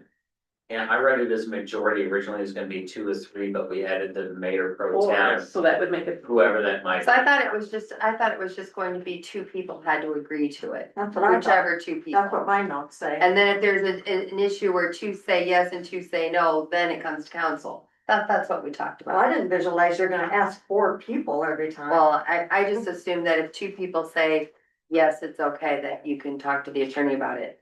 After looking at all the bills that were included here, it seems like it's been pretty. You know, I think it's all relative to what we have going on in the city at the time. If there's. You know, if there's matters, then we have more fees than, more fees than others. Over the years, you can kind of see how that fluctuates based on what's going on with us, but. Well, aren't you gonna have to ask all 4 to know whether it's 2 yeses and 2 nos, to whether to take it to council? Well, I don't You even, never have to just ask 2. my whole thing, I guess my whole thing is if 2 people say yes, it should go to the attorney, it should just be that simple. But what happens I when don't 2 think- say no? Well, no, I mean, if just 2 people say, so like if those 2 think it should go, then. So Cynthia thinks something should go to the attorney. She asks somebody else, one of the 4, is this okay to go to the attorney? And that person says yes. Great. And so those 2 could decide, or we could decide, or those 2 could decide. I just think it takes, so just so you don't have one person making random. On their own, yeah. Yeah, that you just have to have 2 people say, yes, it's okay. How are you ever going to determine if it needs to go to the Well, council? yeah, my understanding and how I argued it last I don't time wanna is make the it so difficult. majority It's crazy. to go to a because if you only have that 2 people out of the 4 appointed. What's stopping that one person to go into the one person that they know will always say yes? The point is it, because you have 4 different people, because some of those positions change over time, so you're getting the majority of when it switched from 3 to 4. That's where it went from the number of people needing to approve it went to 3. So let me cite a couple of specific examples and it's for feedback. All right, so Eric has a situation where he has a nuisance situation and he needs to contact the attorney. He's not on the list. No, I know, but so how is Eric gonna proceed now under this new? You talk to one of the, Who does he need to contact to get approval to talk to the attorney What do you for? about the one of nuisance? the 4, then they start the process of contacting the 4 people. Yeah, I would say it's pretty simple. You start an email chain. Hey, can I contact them about people pooping in buckets at the apartment complex? And then you get 3 people, yeah, that sounds like a great idea. That's terrible. He Please goes to the do. city administrator where he's supposed to go. Yeah. And the administrator. You And now can, he needs 2 people though. so No, here the it goes, Chris. administrator- Chris sends out either a text chain or an email, whichever, or just goes to Cynthia, to her door, to your door. Goes, hey, got another, violation that we need to bring to the Lord's attention. You find that? Yes. Cynthia, you find it? Yes. Then it's him. I think it's being. I get Very what you're transparent. saying, that I don't see any, it's transparent, it's me making sure that there's, everybody's in agreement, and C, I don't see anything that's so immediate. Like what's immediate that we need responses from people like that day? Like what's an immediate requirement that we need to contact the attorney? Well, That somehow this would impede that. how wouldn't you get an immediate response from the administrator, clerk, mayor, and mayor pro tem? 3 of them are going to respond if it's an emergency situation. Yeah, I mean, I know Mary Ann takes 8 million vacations. Only during budget time. Only during budget. I guess also But I that's just it. envision, You still have 3 other people. Yeah, right. I guess I also envision that all 4 would be notified, Yeah. regardless of how they voted. So you wouldn't have 2 just going off the side and saying, hey, we're gonna do this. And if you say yes, if you say no, what I said last week is then it would come to council. And again, there's nothing so immediate that if we don't have an answer on can we contact the lawyer in the next 2 hours, that somehow that would be detrimental to the city. Right. Everything here is slow, I don't wanna say slow, but slow by design. Right. 2 more examples. One current situation where there's been some investigation on potential city liability regarding trails and clearing of same. And the insurance agent has suggested we contact the attorney. So how does that happen now? Exact same Same thing. April, way. whatever. And that's in Okay, my so wheelhouse. city I haven't brought it administrator- up to them yet, cause it's not a big emergency. Okay, It's gonna be coming to so you. reverse situation. And there's nothing in here that talks about that. The city attorney received some type of communication like they did when the Cedar Rapids attorney had contacted them. They need to contact us. who does city attorney contact? 4 people? The administrator, and he passes it on. There you go. But that's not mentioned in here at all. Well, who, They don't follow our rules. so. Well, So they need to know, We would have to direct the city attorney that when they get something, does it go to the mayor, does it go to the administrator? right, Or does he defer what he thinks depending on what the item is? right. Or he copies them both. I would say he copies them both. There's nothing about that in. That would be Because it's my not thing, their policy, is it's their policy. total transparency that he just copies them both, so everybody's up to. speed. Everybody's up to speed, knows what's going on. I would say we just Yeah, add that no. language. Yeah, that they're aware that this is a topic item. You know, it's not like they're in the dark about this. And we can provide clarification that if they reach out to us, it's the mayor and city administrator. Yeah. They disseminate it accordingly. Right. The flips, that's their side communicating with us. The flip side is if we have something that we want to bring their attention, it's the same thing. To Chris disseminates it, or to Mary, or Joanne, excuse me, disseminates it, and the 3 go, yeah, or the 3 go, this is, no, or in the event of a 2-2, then it comes to council. Well, it could go straight to Cynthia, the resident coming in, something, who knows what the situation is, and I'm out.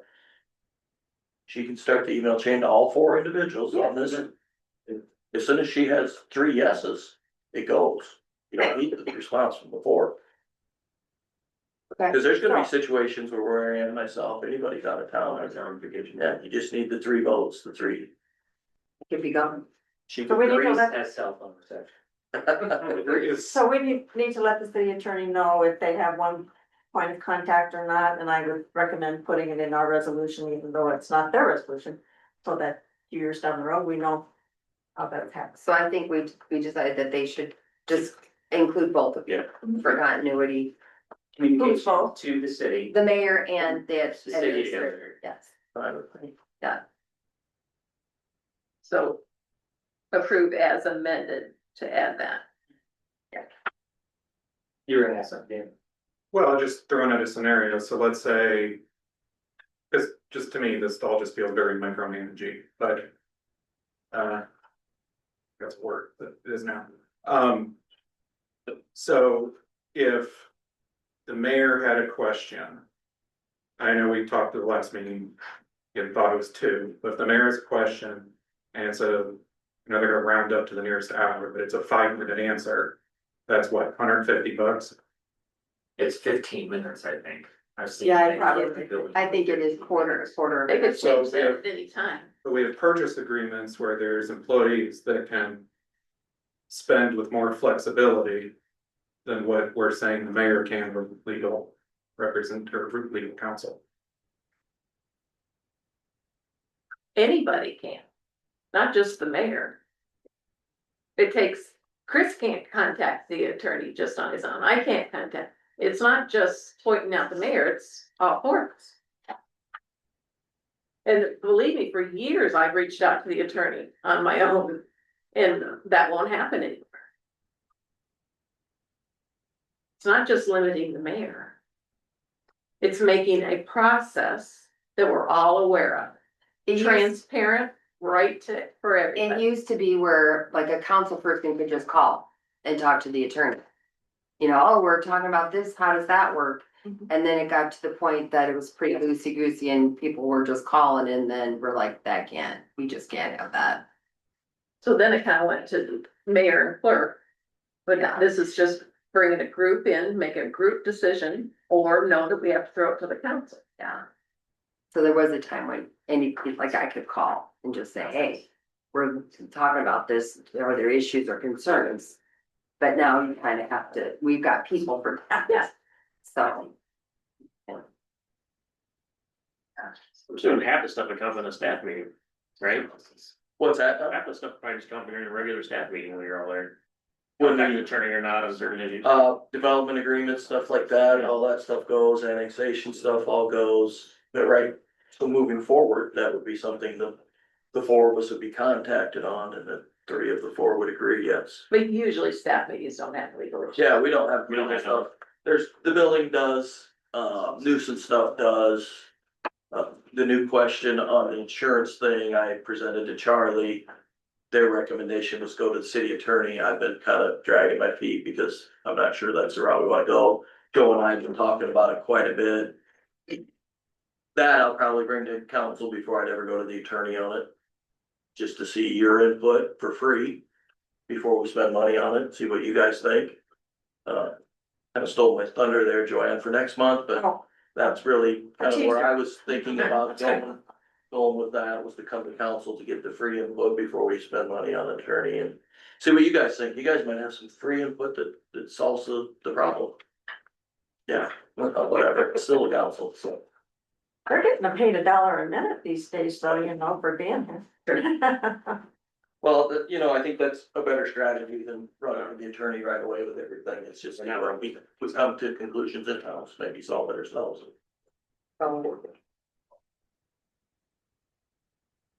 Any other input on this?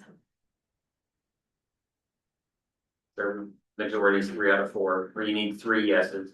3 yeses. If it's a 2-2 tie, it goes to council.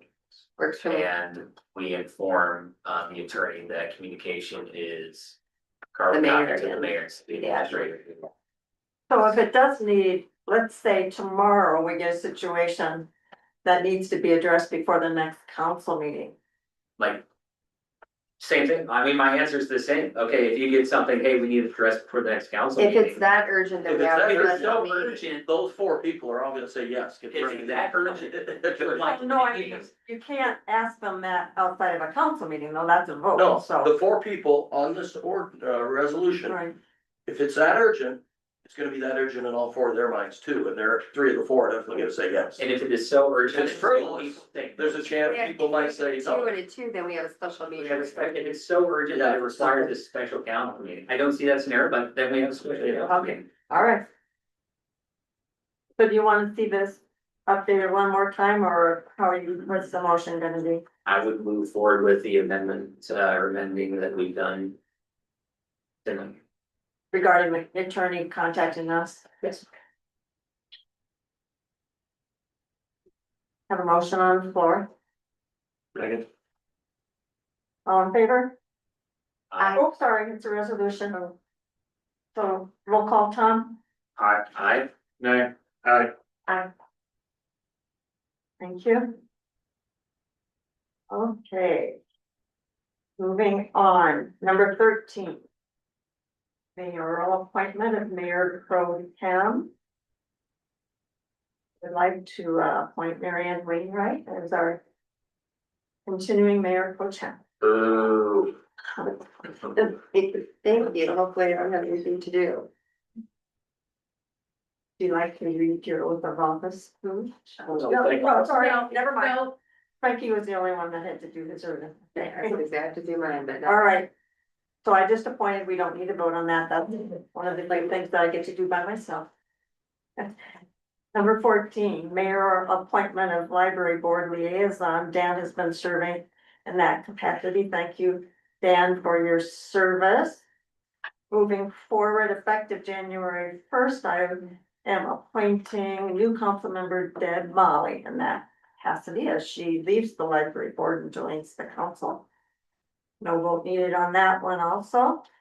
Number 15, mayoral appointment to fill Deb Molly's position on library board of trustees.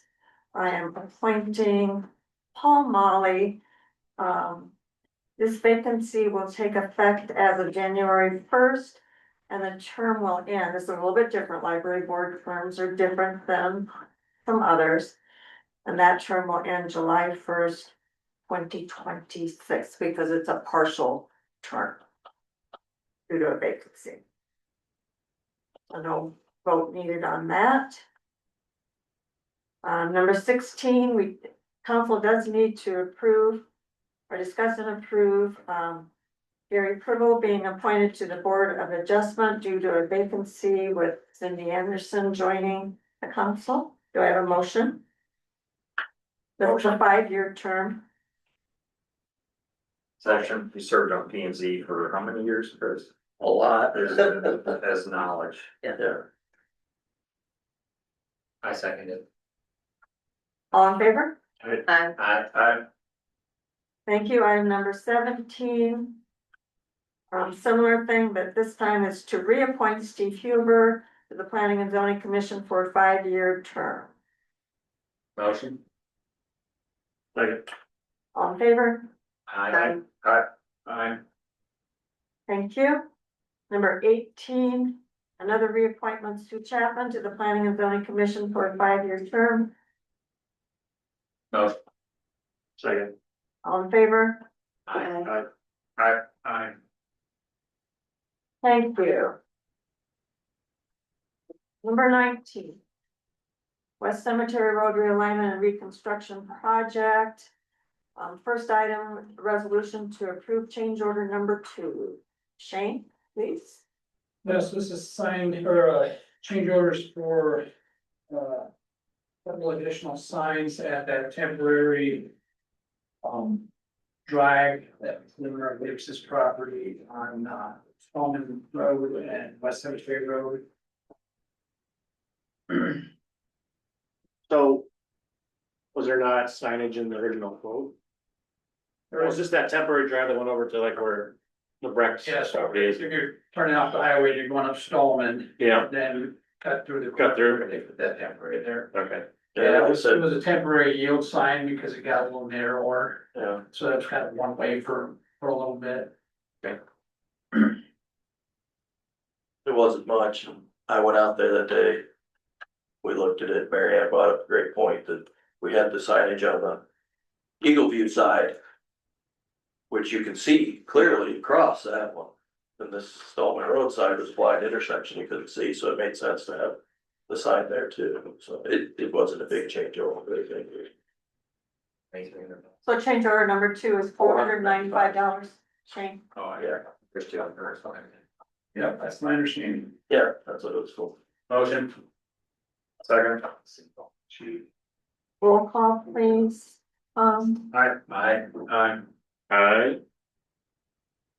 Mary Ann, Still still abstaining, Oh, yeah. I'm gonna go pound on the door, yeah. We'll check with her Finish when up. she gets back, but we're going with an abstention here. All right, next item is pay application number 2. Yep, so this is the second pay app, they, I don't know if they even get up there much, but they got all the utilities on the west side of the creek done, they got the road paved. And that will back up and they've been working the last couple of weeks on getting the sewer installed to the east of that frontage road in front of Stinger and Big Raiders from advanced traffic. My understanding, I think they got that manhole Saturday, Yesterday. or yesterday. Yeah. Last night. So. There will be some water, more sewer. So the amount of the pay application, Shane, is What's that? the amount of the pay application for those that may be dialing in or watching the video. I don't know. Five, 531, 184.84. See that. Right. Those not present wouldn't be able to see this. I mean, motion, good lord. Second. Roll call, please. Aye. Aye. Abstain. and on the previous one, right? Okay. Thank you. Moving on to item number 20. Consider a resolution for pay application number 3 for the Heartland Heights Park restroom and pavilion project. Yeah, so this is mostly for mobilization, item with a little bit of electrical. And I think the total is $4,000 or some dollars. Yeah, I can't read that here, but 43, 39. maybe might. You couldn't even see that. They did get the foundations for the pavilion poured on Friday, covered up. And I rang me for the rope put on the restroom last week.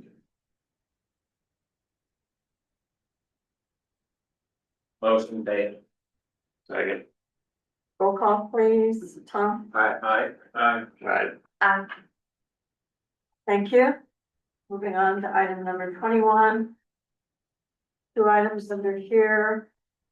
First item on the bridge replacement project, file plan specifications from a contract estimated total project cost. What do we need here, Shane? Are you? Yeah, so this is a motion to, we need a motion to set the resolution. It's a public hearing for January 13th. So this, all you need from council is to set the public hearing Yeah. date? Yep.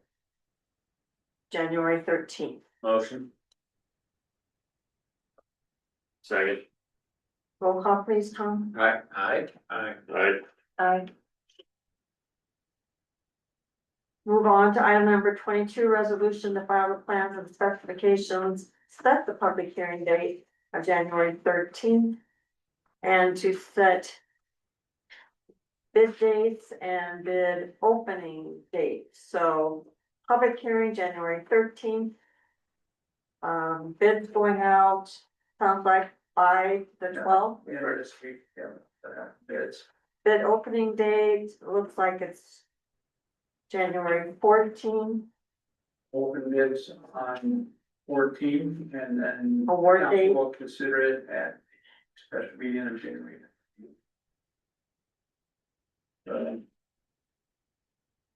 Yeah, got a base bid of around 465,000 is the engineer's estimate. With three alternate bid items on the long tennis ball course for around 500,000. And looking for an early start date of June 29th, late start date of July 13th, and a completion date of October 2nd. And disincentive is $750 per day, maximum is $7,500.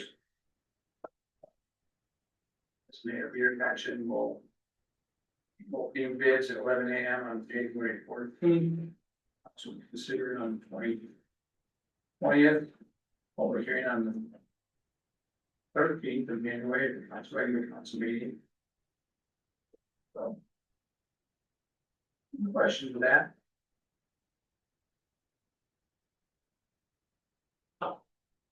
You don't have any questions, need a motion to set the public hearing date of January 13th and all the corresponding bid opening and award dates. Motion. Second. Roll call please, Marianne. Aye. Aye. Aye. Thank you. Thank you. Item number 23, resolution to approve pay app 3 to EIB for fire station addition. Chief, do you have anything to say about that, please? Going along pretty good. I don't know if anybody's driven by to see what it looks like, but my wife picked out the colors, so if you don't like it, you need to talk to her. I can tell her. But everything's going good. Few things got held up because of the weather and they didn't order enough of one product for the roof but if weather holds off, I think here in a couple of weeks, they'll have the doors on it by the first of the year, hopefully, Chris. What they're telling me. And, we'll go on from there, but the addition is definitely gonna free up a lot of room for us. So it'll be a nice addition. So when I'm looking at the resolution, Chief, can you clarify? Current payment of 55,478 plus minus. So what are we paying here? I don't have that. Issue a check for 55,478.43. So what was it, 6280? That's the retainage that's the current retainage total. But we're not deducting that from the 55,478. No, we've already deducted it, cutting the check. The current payment is 55, Right, the retainage is 62. right, So the current done is those two together. okay.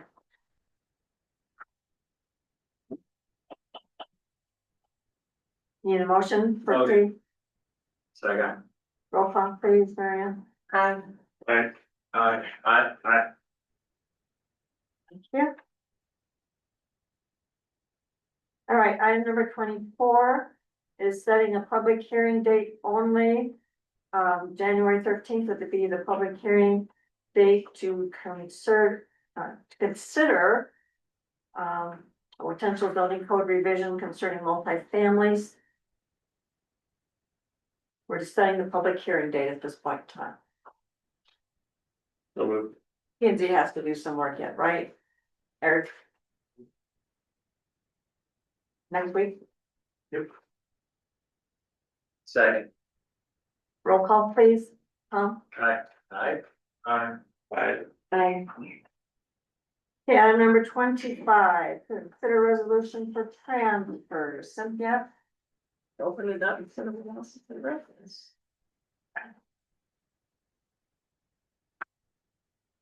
Okay, so the bonding attorney sent us a bunch of invoices. We were like late. And so some of the bond money I'd already put in the capital project, so this is taking part of it back out and put it in debt service to pay those fees. This is taking money from the sewer fund checking account into that Williams Boulevard extension. And then this is,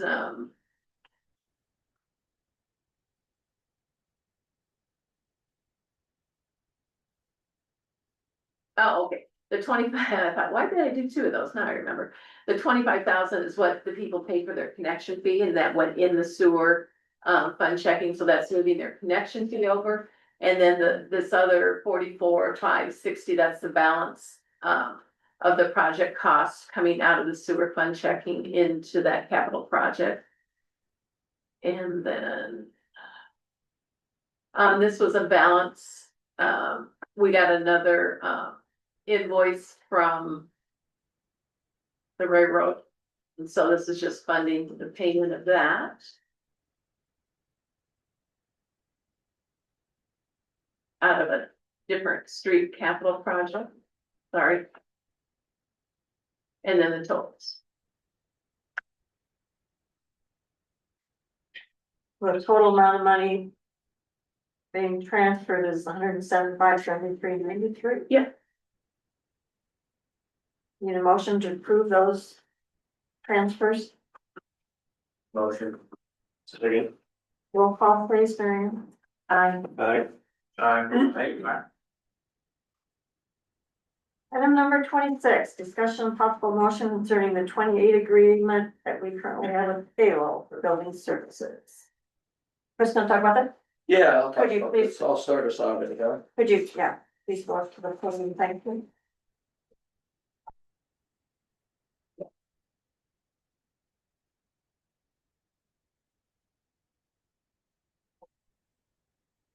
Yeah, so we've been going to payroll since 2018. I moved there myself for 7 years. We no longer do the building services with payroll. All we use is zoning. Lynn County does the building permits through payroll. At this time, I don't think we should renew the 28E with payroll. You need to go there. I think a Fairfax staff is kind of better served here in Fairfax. There's a lot of problems in payroll.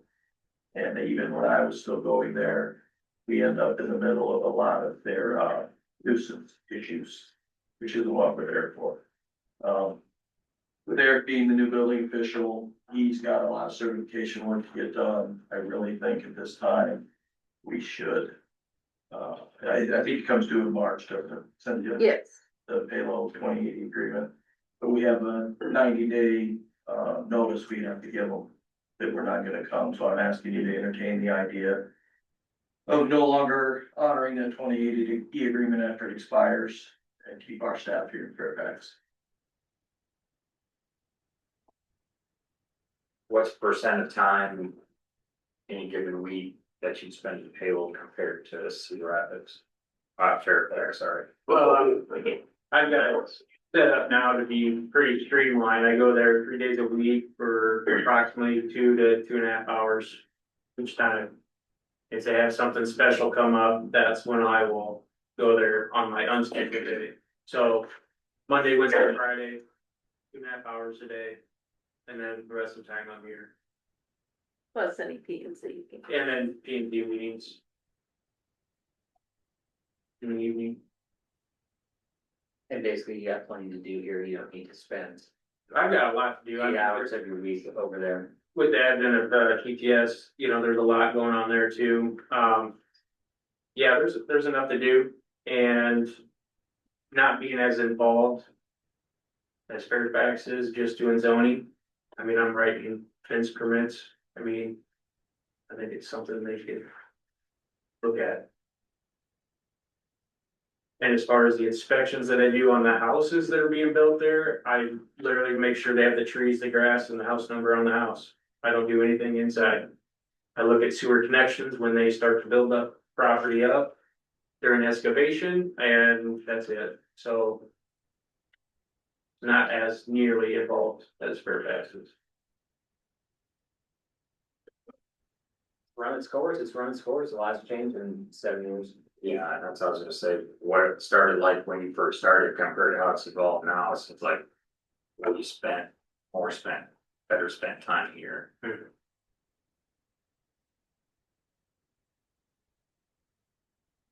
So is that a motion by, To not renew the 2080 agreement and notify them of our decision to do so. Then yeah, I'll second that. all in favor? Aye. Aye. Aye. Item 27, discussion of possible motion concerning building permit fees.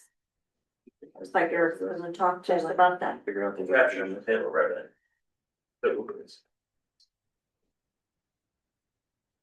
I don't know if any of you guys have looked at that, but this first example, I made a very, very simple example of the fee differences from Lynn County. Can you walk me through that? I couldn't make head or tail of this. Sure, no problem.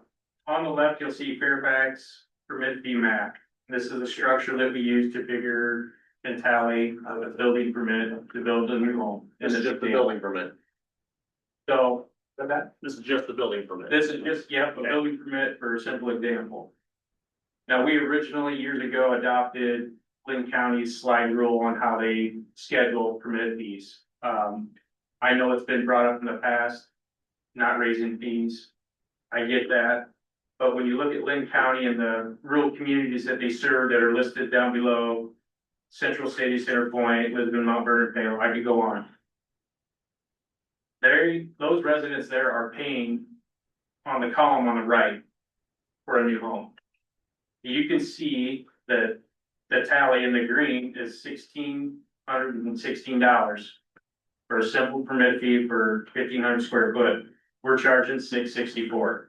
So our neighbors in those neighboring towns getting the services from Lynn County are paying considerably more. And I think we're actually way, way behind all the research that I've done. You go to the second slide, this is where it gets a little interesting. The column on the left, the first story, this is gonna coincide with what I just gave you as an example. We charge Lynn County charges $167.37 Per square foot. per square foot, where we're 40. Go to the next slide. The next page? Next slide. Next It's slide, our, next slide, last one. they're 167. So you can see the comparisons that I circled on the top. These are go and coincide. We charge 45 compared to Lynn County and our neighboring towns of our size. At 167.37, you drop down one more, 86 or 83.69 versus 32 for city of Fairfax. So the point of this is we're considerably lower. Which isn't necessarily a problem, but remember your building department, the fees that you're charging for the permits are supposed to fund your building department, you know, in essence. That's the idea behind it. When we were splitting revenue with Palo made up for a lot of that. And this is a way to recapture those Palo funds that will be that revenue that we've missing out on by not going to Palo anymore. When was the last time we raised these? When I started, and at that So time, 7 years? 9 years ago, 9+ years ago. At that time, we matched Lynn County's, because they were doing the inspections I don't know if you remember, but when I started, Lynn County was doing the inspections. We just matched what they had out there at that time. I think it was probably 4 or 5 years ago, I came to you when Lynn County raised theirs and made you aware of that. At that time, the building department was running good, we were split time with Palo, there was no reason to raise it. I think Eric, in my opinion, is now is probably a good time to raise it. And we don't have a resolution prepared, we're just trying to get direction and then we'll prepare a resolution. Just a discussion and also to ask the council on their recommendation moving forward. You're not suggesting we match what they charge, you're suggesting. We're looking for direction. Increase it at least to make it more comparable to the. First order we had to get over was not going to Palo anymore. And then, yeah, to compensate some of that revenue, where do we want to land in our building permit fees? I wouldn't even say it's to compensate that revenue, it's, we're matching up with what everybody else is doing, I mean, take Palo out of it. So this is Lynn County. Have we looked at like, say, Ely and Cedar Rapids Well, and those things? Ely's part of Lynn County's. Go back to the slide that shows what cities that Very first Lynn slide, County does. first slide on the very. County does a lot of the little cities now. Okay. They didn't List have them off their right own now. building department. Same thing you'll see is Albernet, Bertram, Central City, Center Point, Ely, Lisbon, Mount Vernon, Palo, and Springville. So these are example of the rural communities that Lynn County does provide services for. And these are the fees that these folks are paying. I don't know if you guys remember, but I went to Ely for a while too. They were trying Yeah. to set up their own building department and that ended up failing. And then Palo obviously did it until DR Horton came to town and was doing 60 units a month. Couldn't keep up. Lynn County took over there, so really, we're, you know, Hiawatha, Marion, they have their own building department, but for the smaller towns, we're about it. No, I know that's just for building, but your other trades, your permits, are they on? So I that's, looked at- that's up to you guys. What do you wanna raise? All of it across the board, 10%, 20%? I mean, you're really looking for direction out of council for this. I'd like to see what the surrounding communities in Lynn County that are not serviced by Lynn County But charge. then you're looking at Marion, Hiawatha, Cedar Rapids. So let's break those on there. We can get in different. And Rob. too. I've done a considerable amount of research on this. When you're looking at trades, like you had mentioned, Plumbing, electrical, mechanical. okay, so now I looked at that and we're still a little low. I would say right around that 10% mark. There are some really small towns that have a smaller fee. But across the board, the common stuff like the water heater replacement, the furnace replacement, a new electrical service, that stuff is still on the low side, and I feel it needs to come up about 10% to be remotely competitive with our neighbors are doing. Right, we charge $40 right now if you put in a new water heater, take it up 10%, is that worth messing with? I would either take it to 45 or leave it alone. That's really not where you want to capture your building permit fees, I don't think it's in your new construction, your new development, right? So to me, I would probably tell you leave alone those small ones for residents that are making improvements on their homes, we want to encourage them to come get their permits, so we cover the safety aspect of it. Making them less affordable, I don't think encourages that. Where we want to capture that funding, I think, is other new home construction, to do development stuff. So I guess my recommendation would be leave those current homeowners, smaller ones alone. But go after the square footage of the new stuff.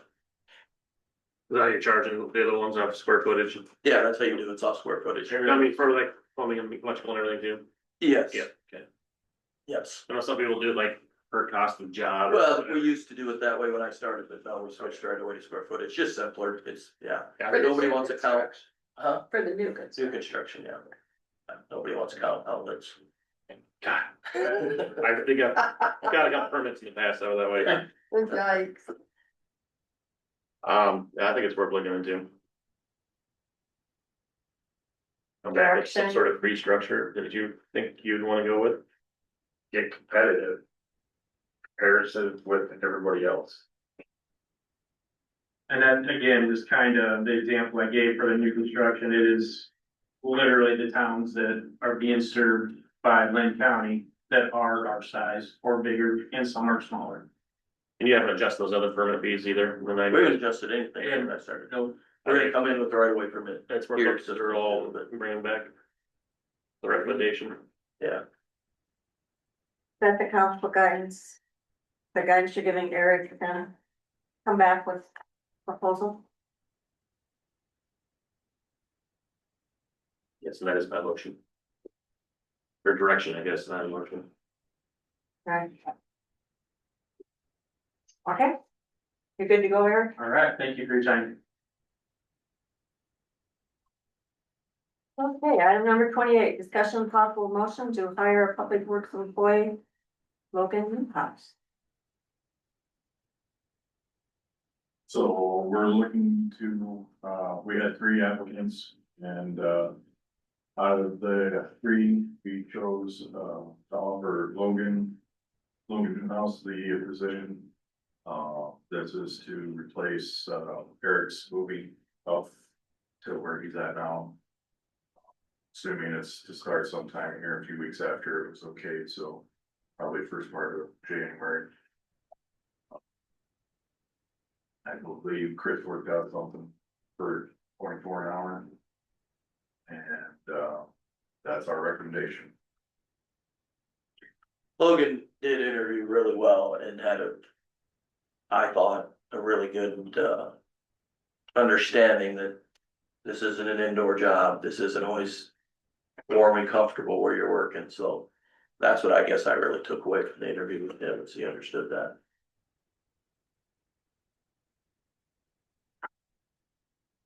And we started at 22, but Yeah. 24 was. He would take 22. You know, we're gonna have to start getting used to that. I mean, wages are hard to find good people and you're gonna have to pay for them.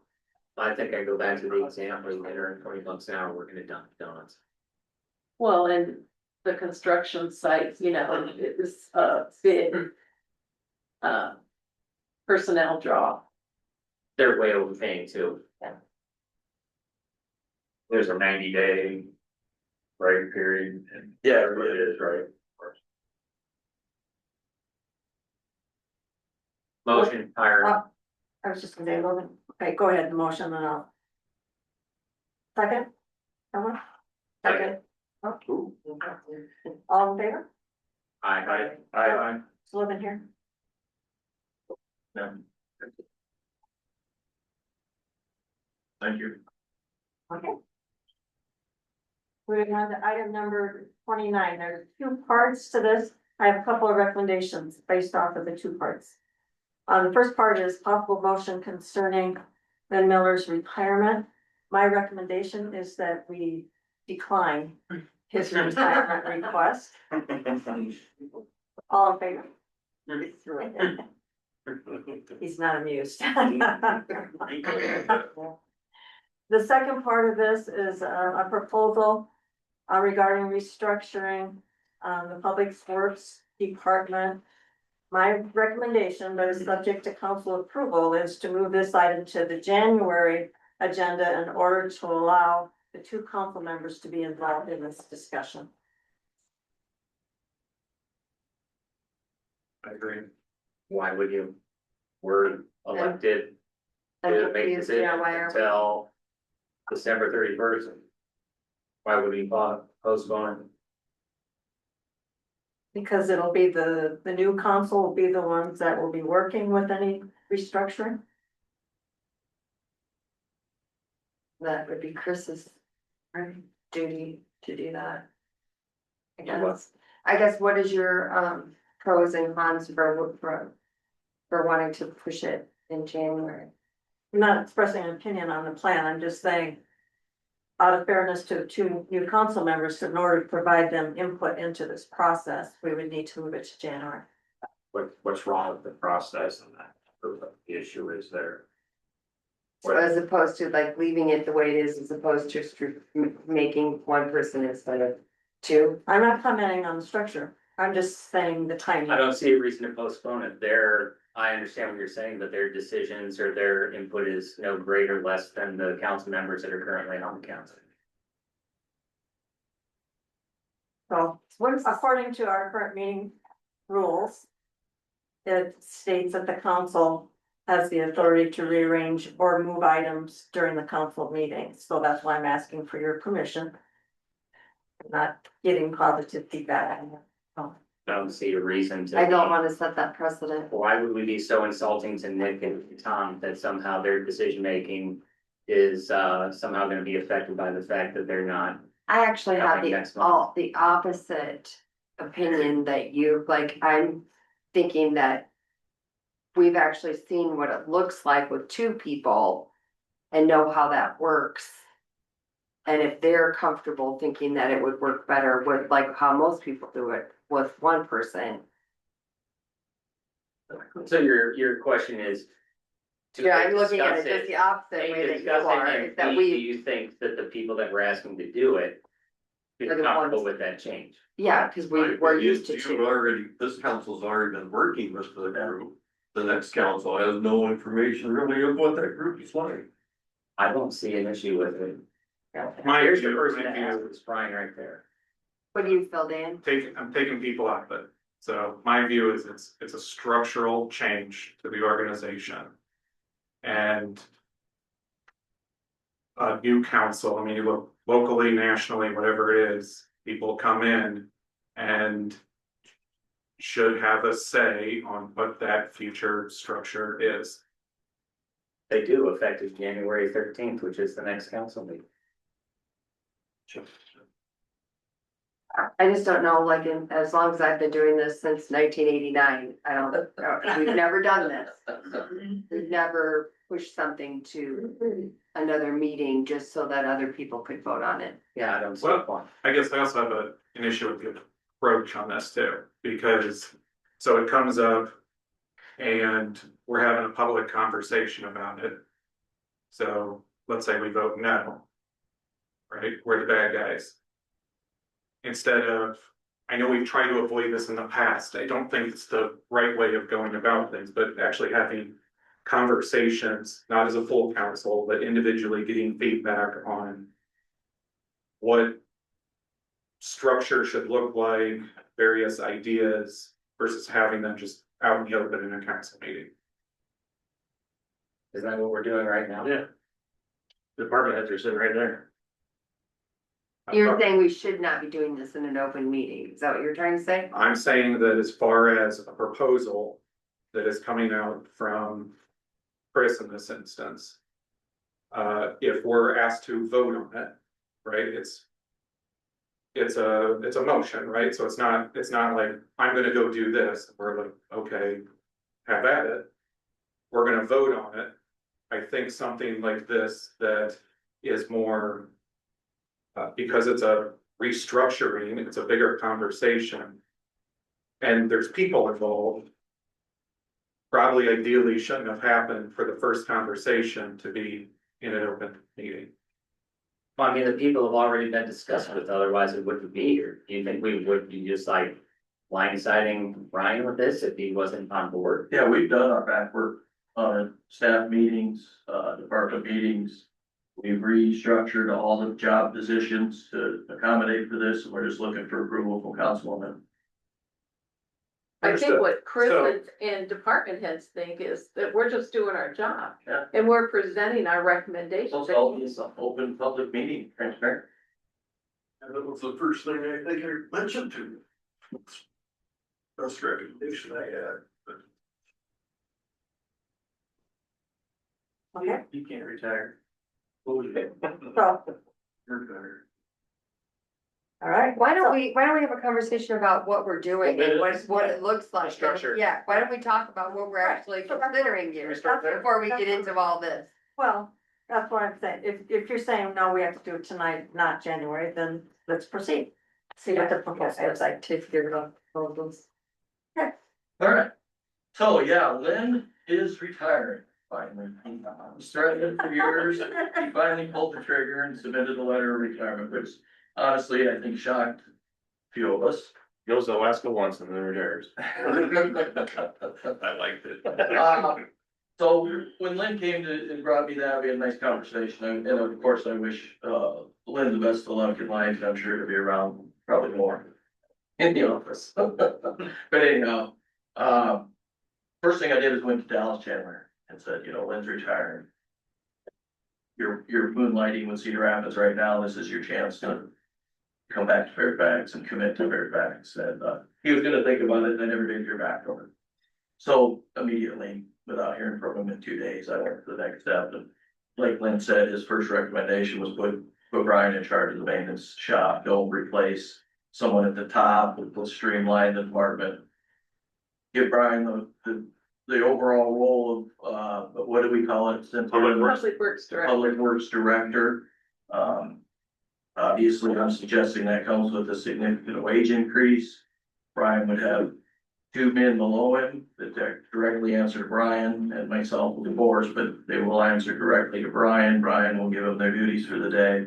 Brian will be the only one representing the maintenance department at council meetings, at department head meetings. That staff is Brian's staff. We'd save some money, we streamline that maintenance department, and then we can start hiring at the bottom. Bringing those people in, training them how we want them trained, hopefully retaining them. But by not hiring at the top, you still have two people below Brian that are learning those skills. Brian's teaching them as he goes along, same as Brian came along. Between Lynn and Kevin, for those of you who've been on council that long, you remember. That's the best way this works. That's what I'm suggesting. Staff is took most of that week that Lynn put in his retirement, that's Monday morning. We spent most of the week working through this, Brian, myself, Cynthia. Went through all three job descriptions, and we're looking to take those three job positions and make it into two. Myself would take on a little bit of additional roles in office duty type stuff. Eric's taken on a little extra role on, I don't remember what it was, but there were a few things that made sense. Sidewalk inspection. Yeah, sidewalk inspection, stuff like that, that was still in the maintenance department. Just really reorganizing that, cleaning it up and looking for your approval on that. So you're on board, Cynthia's on board, Brian's on board, the employees of Public Works are on board. I've met with them all, yes. And back when we split it kind of up, that was when Kevin was kind of coming in and, you know, from my skill for the water wastewater, I did not have that skill. We needed that. I had some knowledge, but didn't have the skill like Kevin. I think also when Kevin came in, it was a Charlie Foxtrot for those that have been here long enough to remember what a mess water wastewater was. We needed that skill, and that's kind of that separation that happened at that time. So this is basically going back to how it was. We're basically saying Kevin fixed it so good. We're And good the whole shape. department, I'm not. And it's great We're in really good shape. team, so it's really very good, doing what we used to do. Your certification for water, wastewater, our town, do we just need level 2? Or is there 3? In water treatment, 2 in water distribution, and wastewater is 3 for. Wastewater is 3. Yeah, Three's the big one. And you carry that one then, I or? do. Okay. Yeah. Is that a requirement for the supervisor? What's that? Is that gonna be a requirement for the supervisor? Yes. Okay. And Brandon's on his way, he's through the 2s. Okay. Working his way to the wastewater 3, so essentially he'd be the next one in line. I knew there was that aspect. Yeah. Then you have redundancy. Yes, That's Yeah, good. just in case something Yeah, happens. right. and he's fully capable of doing everything, which is a matter of teaching what I've learned, pass it on down. Keep the cycle moving. His skill has been tremendous. It's been crazy watching his growth. I watched him from when he was about 14 on up, growing, but learning, and oh my God, Brandon's done a heck of a job. I would never have guessed that back when he was younger. He's done a really good And job. Life's right there too. He's ready to take on more responsibility. Life's learning. Yeah. He needs He's right more life experience and he's getting there.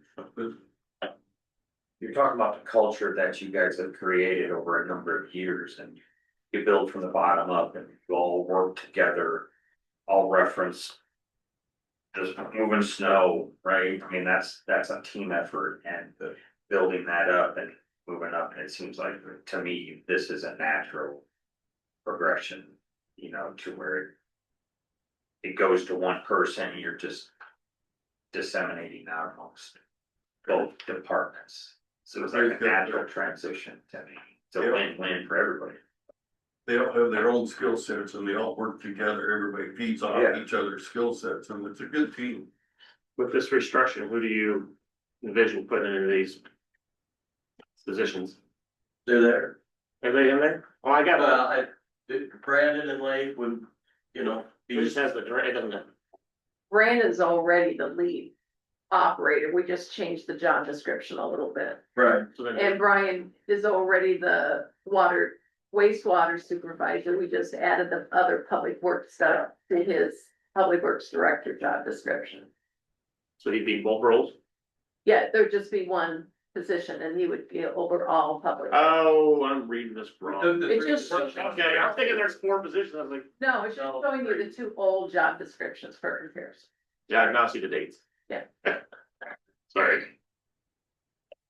So Chris, would you be replacing Lynn in any capacity, At the bottom, we replace Lynn at the bottom when needed.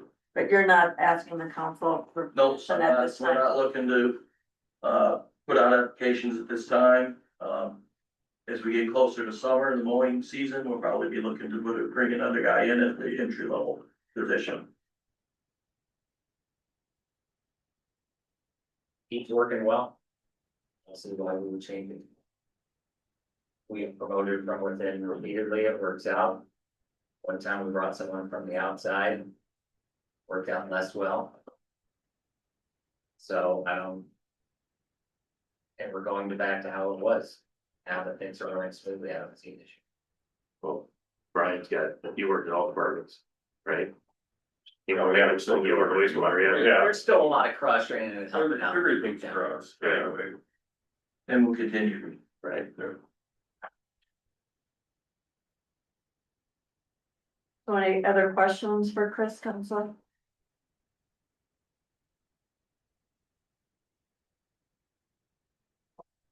Not need a motion, Motion. Second. all in favor? Aye. Aye.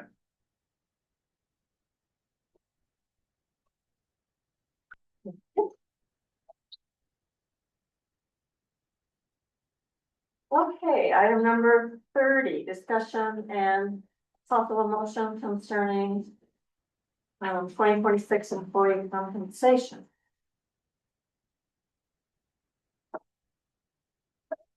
So I would like to ask council at this time to help staff put together the budget and take care of the employee compensation for the next budget cycle tonight, For the next calendar year. for the next calendar. Yes. Take care of that tonight, usually pushed it off.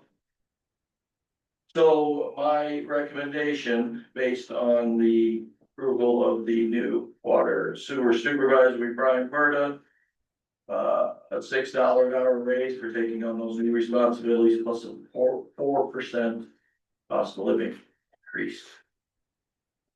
Cynthia Stinson, I would also do the 4% across the board. Mr. Miller unfortunately is leaving us, so I'll have to leave him out of the raise. Zero times zero. Brandon Leffier will also be taking on a lot of additional role. With the new structure of the maintenance department, I recommend him, Brandon, to have a $2 an hour raise plus the 4%. Dallas Chandler, I will recommend no compensation increase at this time. Joe Kell, I am asking council to consider a 4% cost of living increase plus $1. Joe's a department head. He loves this community to the point that money doesn't matter to him, but he really. Eric Musbracken, I'm also recommending a 4% cost of living increase at this time. Leif Stinsland is also going to be taking on a significant more roles at the maintenance department. I'm also requesting that he would have a $2 an hour raise plus the 4% cost of living. In Rosecrans, in the office here, I'm recommending $1 pay increase for her plus the 4% cost of living. Stacy Kleinfelder, also I would suggest Stacy gets $1.50 pay increase plus the 4%. Chase Harrison, Assistant Parks Department, I would recommend Chase 4% plus $1. Tegan Murdo, just the 4%. Zachary Sankett, I'm really relying on the maintenance department. They're telling me Zachary's coming along significantly. I don't get around Zach a whole lot, but we're suggesting $1.50 raise plus the 4%. And then the library is, and for myself, nothing. No cost of living, nothing. the libraries, with the library board, so no recommendations there. And then we've kind of showed this graph, I have the new suggested rates folded. The extra cost based on the number of hours they put in 25. Now, they could have less overtime or more overtime, but, I didn't wanna just do it on the, the typical 20/80. I wanted to be realistic. And then shows the total increase and then the savings. With Lynn's, pay difference between, Logan and Lynn. And then, insurance difference, so it's a net difference of only about $7,200 for the full time. This doesn't have the 2 part-time guys in it. Or the library. And we did some research, I think you see it in your packet, but we're really behind on pay for people of these positions. So the surrounding communities. This information you're displaying does not include replacing Lynn at all, though, right? Correct.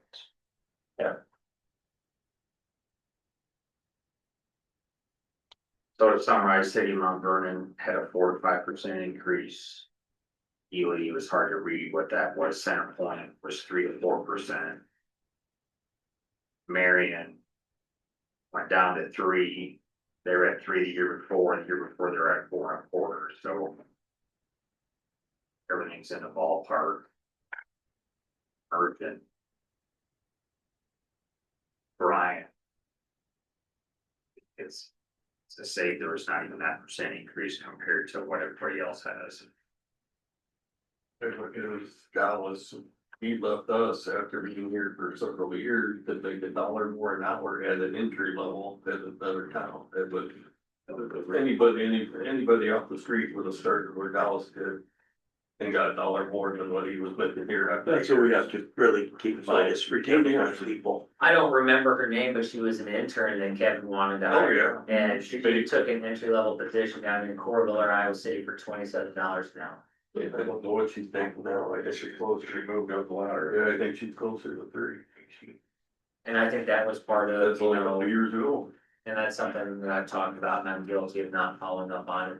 And I've talked about it, is getting someone full-time to sit down, and that's one of their responsibilities, is that would be rate increases per year.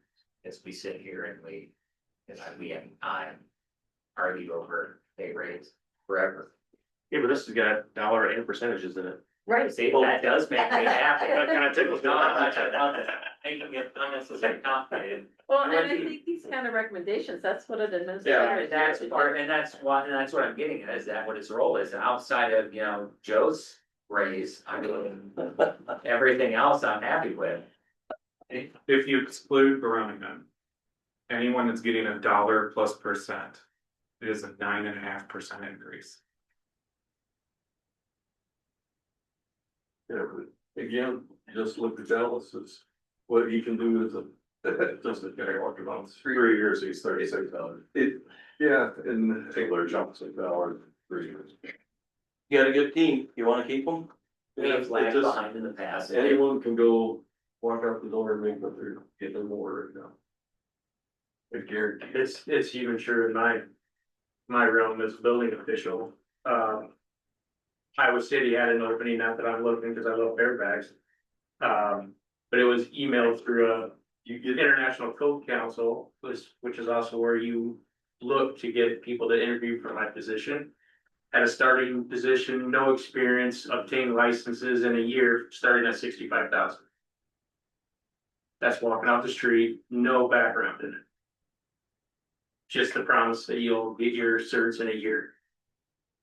Sure, but that people that are shopping based on dollar and not by what the city offers. Still working for a municipality, it's still city benefits, it's still get all these certs, so. I'm not ashamed, I mean, yeah, I'm probably one of the, third lowest paid employee. I'd say, But I know I've got a pathway to work, and this community's awesome, so the team that.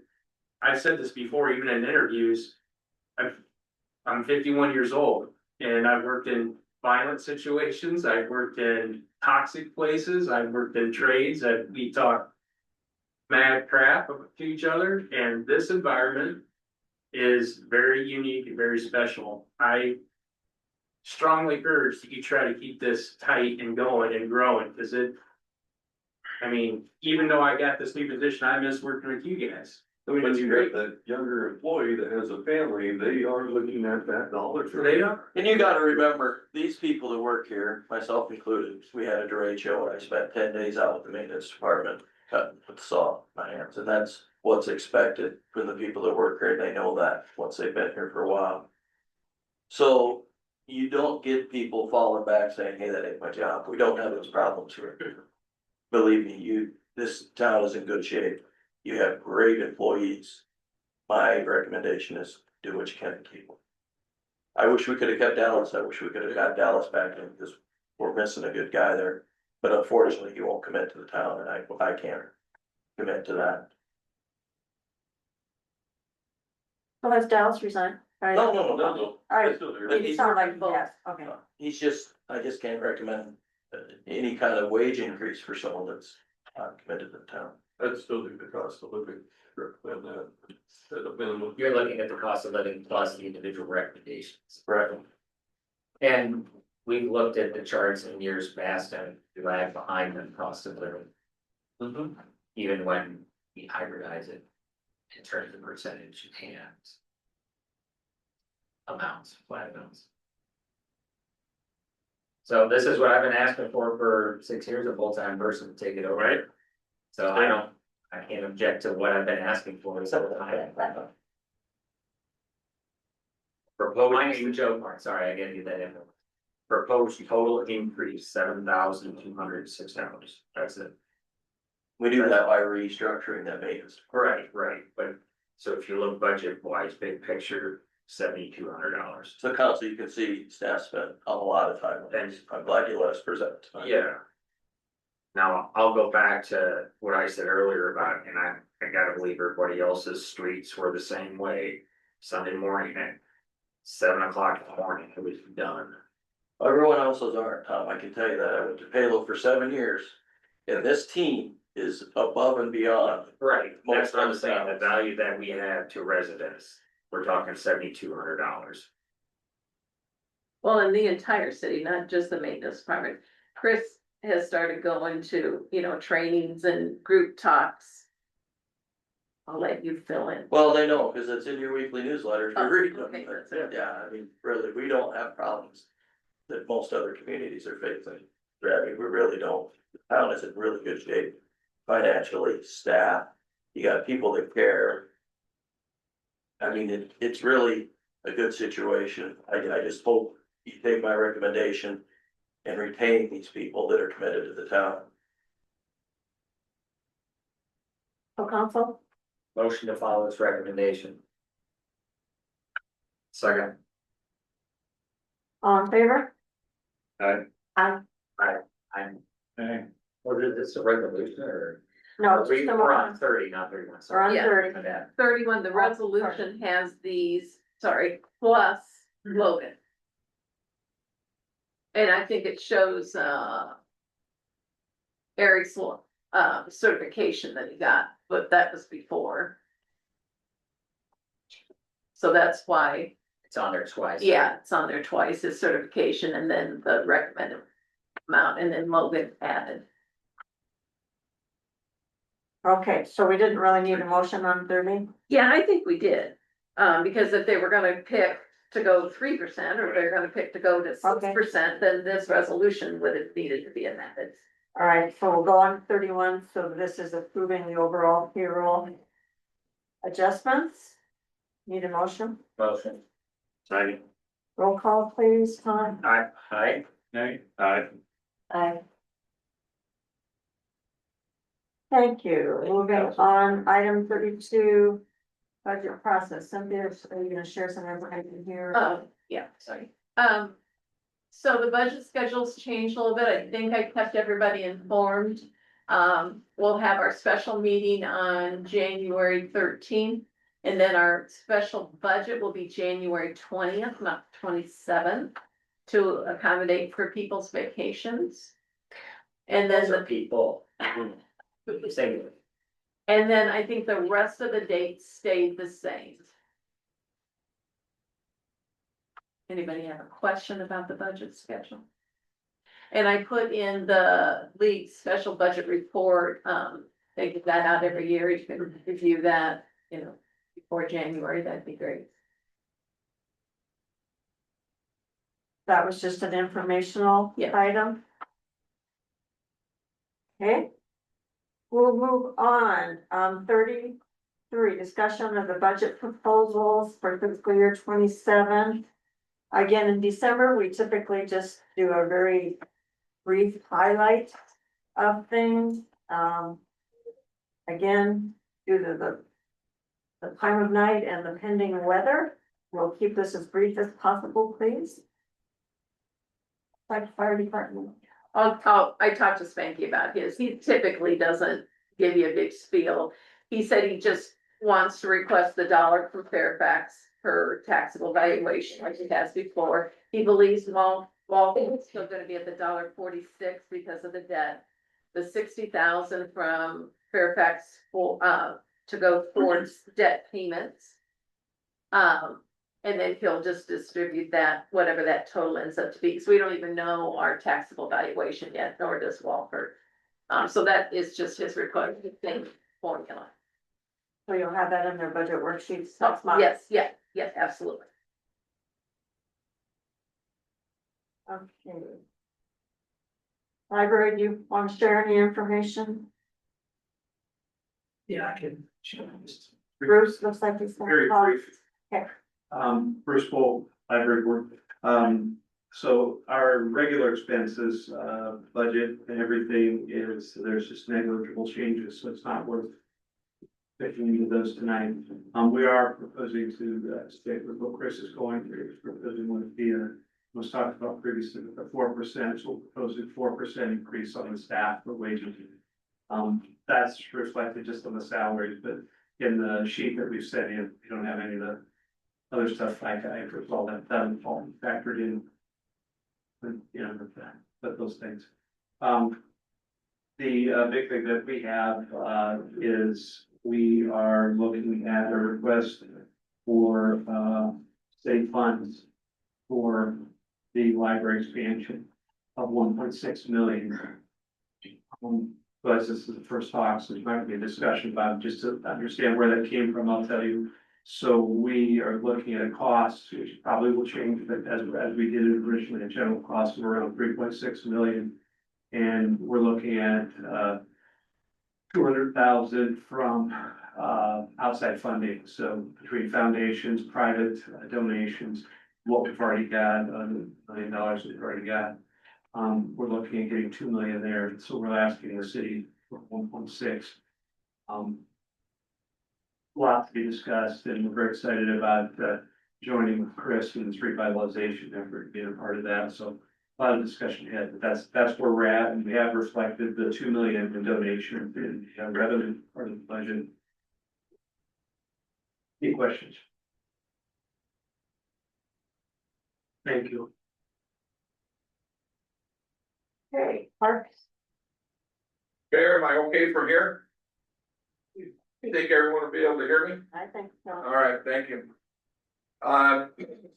The first thing on our priority list, you guys have, taken care of today, and that was a personnel for the Parks Department. The park upgrades and updates, just to update you a little bit more on the pickleball tennis courts. It sounds like that is still moving forward. We've been bonded for that, and even though that will not be 26, 27, it'll get started in spring of 26, but we won't finish it until fall of 26. Harlan Heights Park and Pond, everything is going well on the bathroom and on the pavilion. After that is completed though, we are still going to need amenities for not only that park and that pavilion, but also the pond that's around there. For those of you that don't remember or don't know, we held a fishing derby in the fall where we used both ponds in Fairfax and we brought some youth out and they had a great day of it and it worked out really, really well. And as that continues to grow around that pond with the trail and so forth, we are going to need amenities to help with the trail within the Heartland Heights Park. And then we're gonna need some amenities also into the pickleball tennis courts. And that's gonna probably, what I budgeted for is about $50,000 for next year.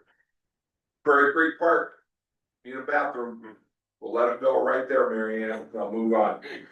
And then the cost of the amphitheater, still have that on our CIP. The community band, I will tell you, the community band this last year was not successful. We are still trying to get our footing on that.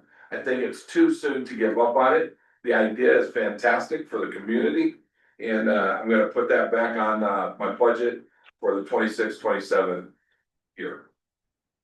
Any questions you may have for me? Well, thank you very much. Okay. Public Works. Got it, bring the sheet with me, I lost it, so.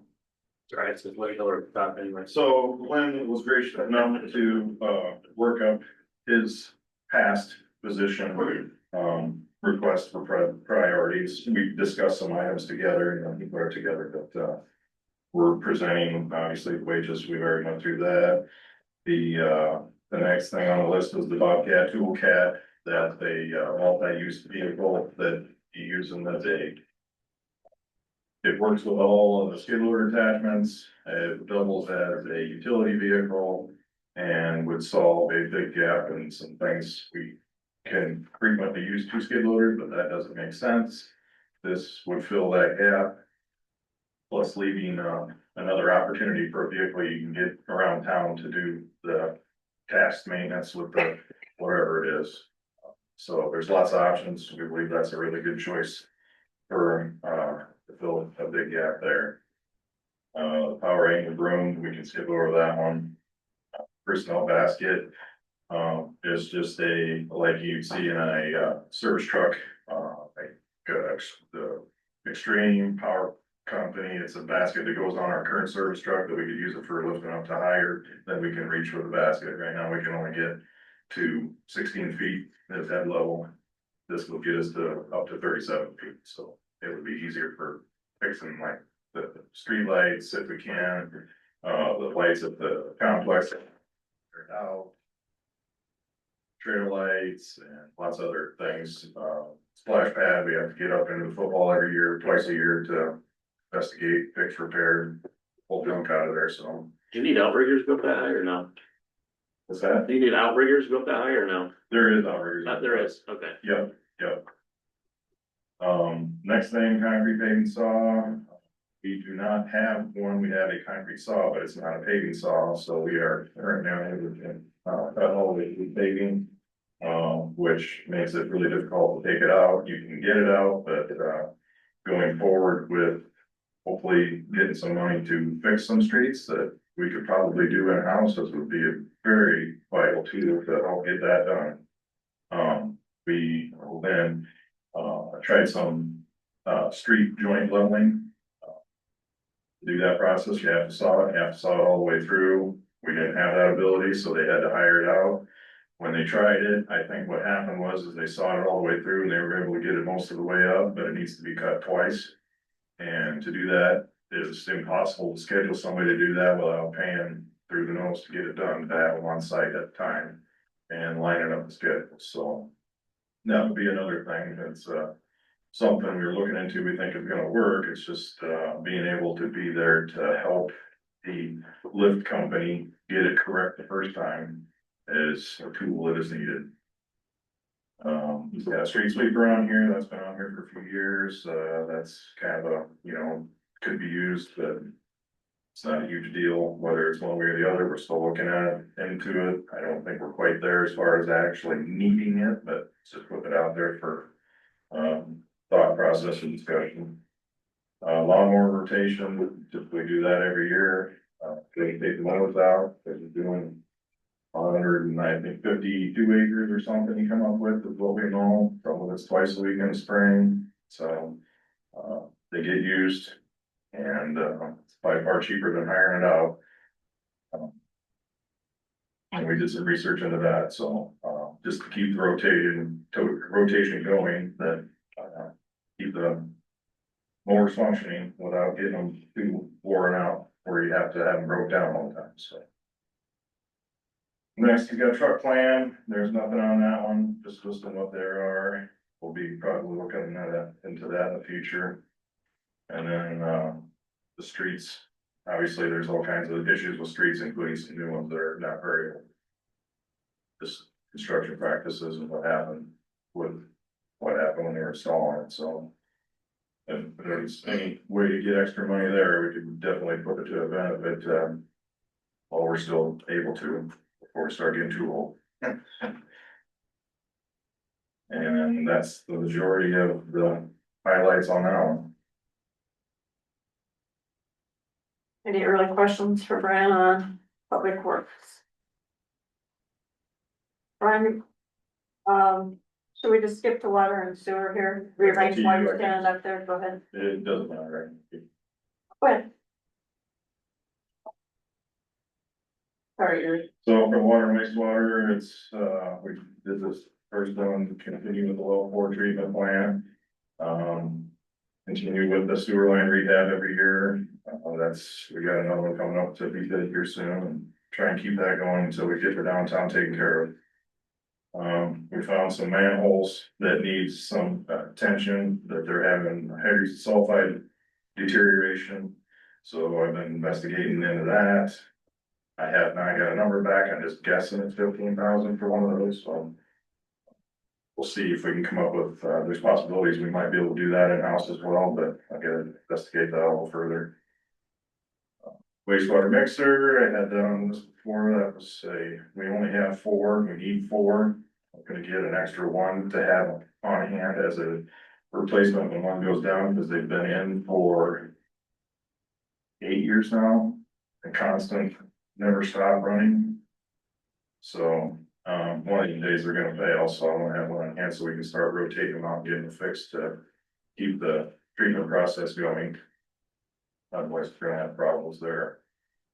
Wastewater clarifier rehab, the curtains and stuff, we'll be taking that down in the spring and get another, investigation of what's going on with that, how much is deteriorated, but last time I priced it, it was around 55,000 to replace the curtain and guessing for painting. Yeah, that's something else we can probably do in-house, just gonna take some time. Sewer plant fencing, the insurance company recommended that we continue with that. I asked them and they said that if you have problems, you need to be showing effort that you're putting into fixing that. It's just if somebody gets hurt back there, that you're covered, so. There should be no reason anybody's back there, but we're gonna continue with that.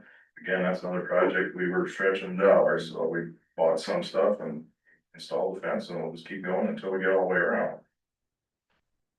And then sewer camera equipment, just something that we could use, not a huge necessity right now, but the dollars don't go very far when hiring somebody else out. And there's a lot of things we could do, that we can't afford to do right now, just because we don't have any money to go towards it. Obviously, the stuff's expensive, but, that's the direction we're gonna have to go. We don't inspect any storm sewer stuff, other than whatever we can get down in the hole and look down the pipe with a flashlight. And any of the sewer, we have to hire that out, and, we have yet to get it all the way around town. And now we gotta go back and redo downtown so that we can plan for correct information for the next sewer lining project, so. We are going to put what little bit of money we got towards it and see what we can find out. And then same thing goes with the jetter truck, it's almost one and the same, you're supposed to clean it before you, camera it. And the jetter truck's even more costly to jet it before you clean it, or before you camera it, so. And those two items are really expensive, obviously, though. Somewhere where we need to go. That's what I got, unless you got questions. Thank you. Okay, thanks, Brian. Eric, building department.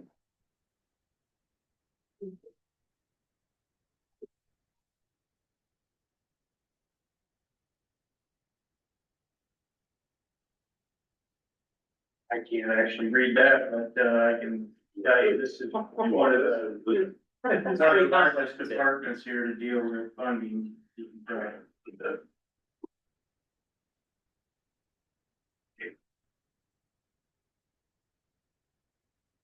So what I decided to do looking at this, in my first go around,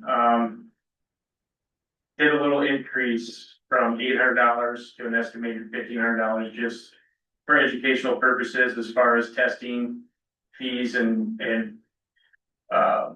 any information I need to obtain for taking tests. But I did also propose a decrease from 2,000 in office supplies to 1,000. So a give and take there, try to do a little balance. And that's essentially, in a nutshell, what I'm doing for us and for all my certifications. So my piece of the pie is very small, considerable following Brian. So yeah, I'm trading crayons for education. Does anybody have a question? All right, thank you. Here, Eric. Okay, City Hall, Cynthia. I will just be real quick. The first part was about the personnel, which you already approved. The second one is just to continue to make this loan payment out of lost. That's where it's always come out of.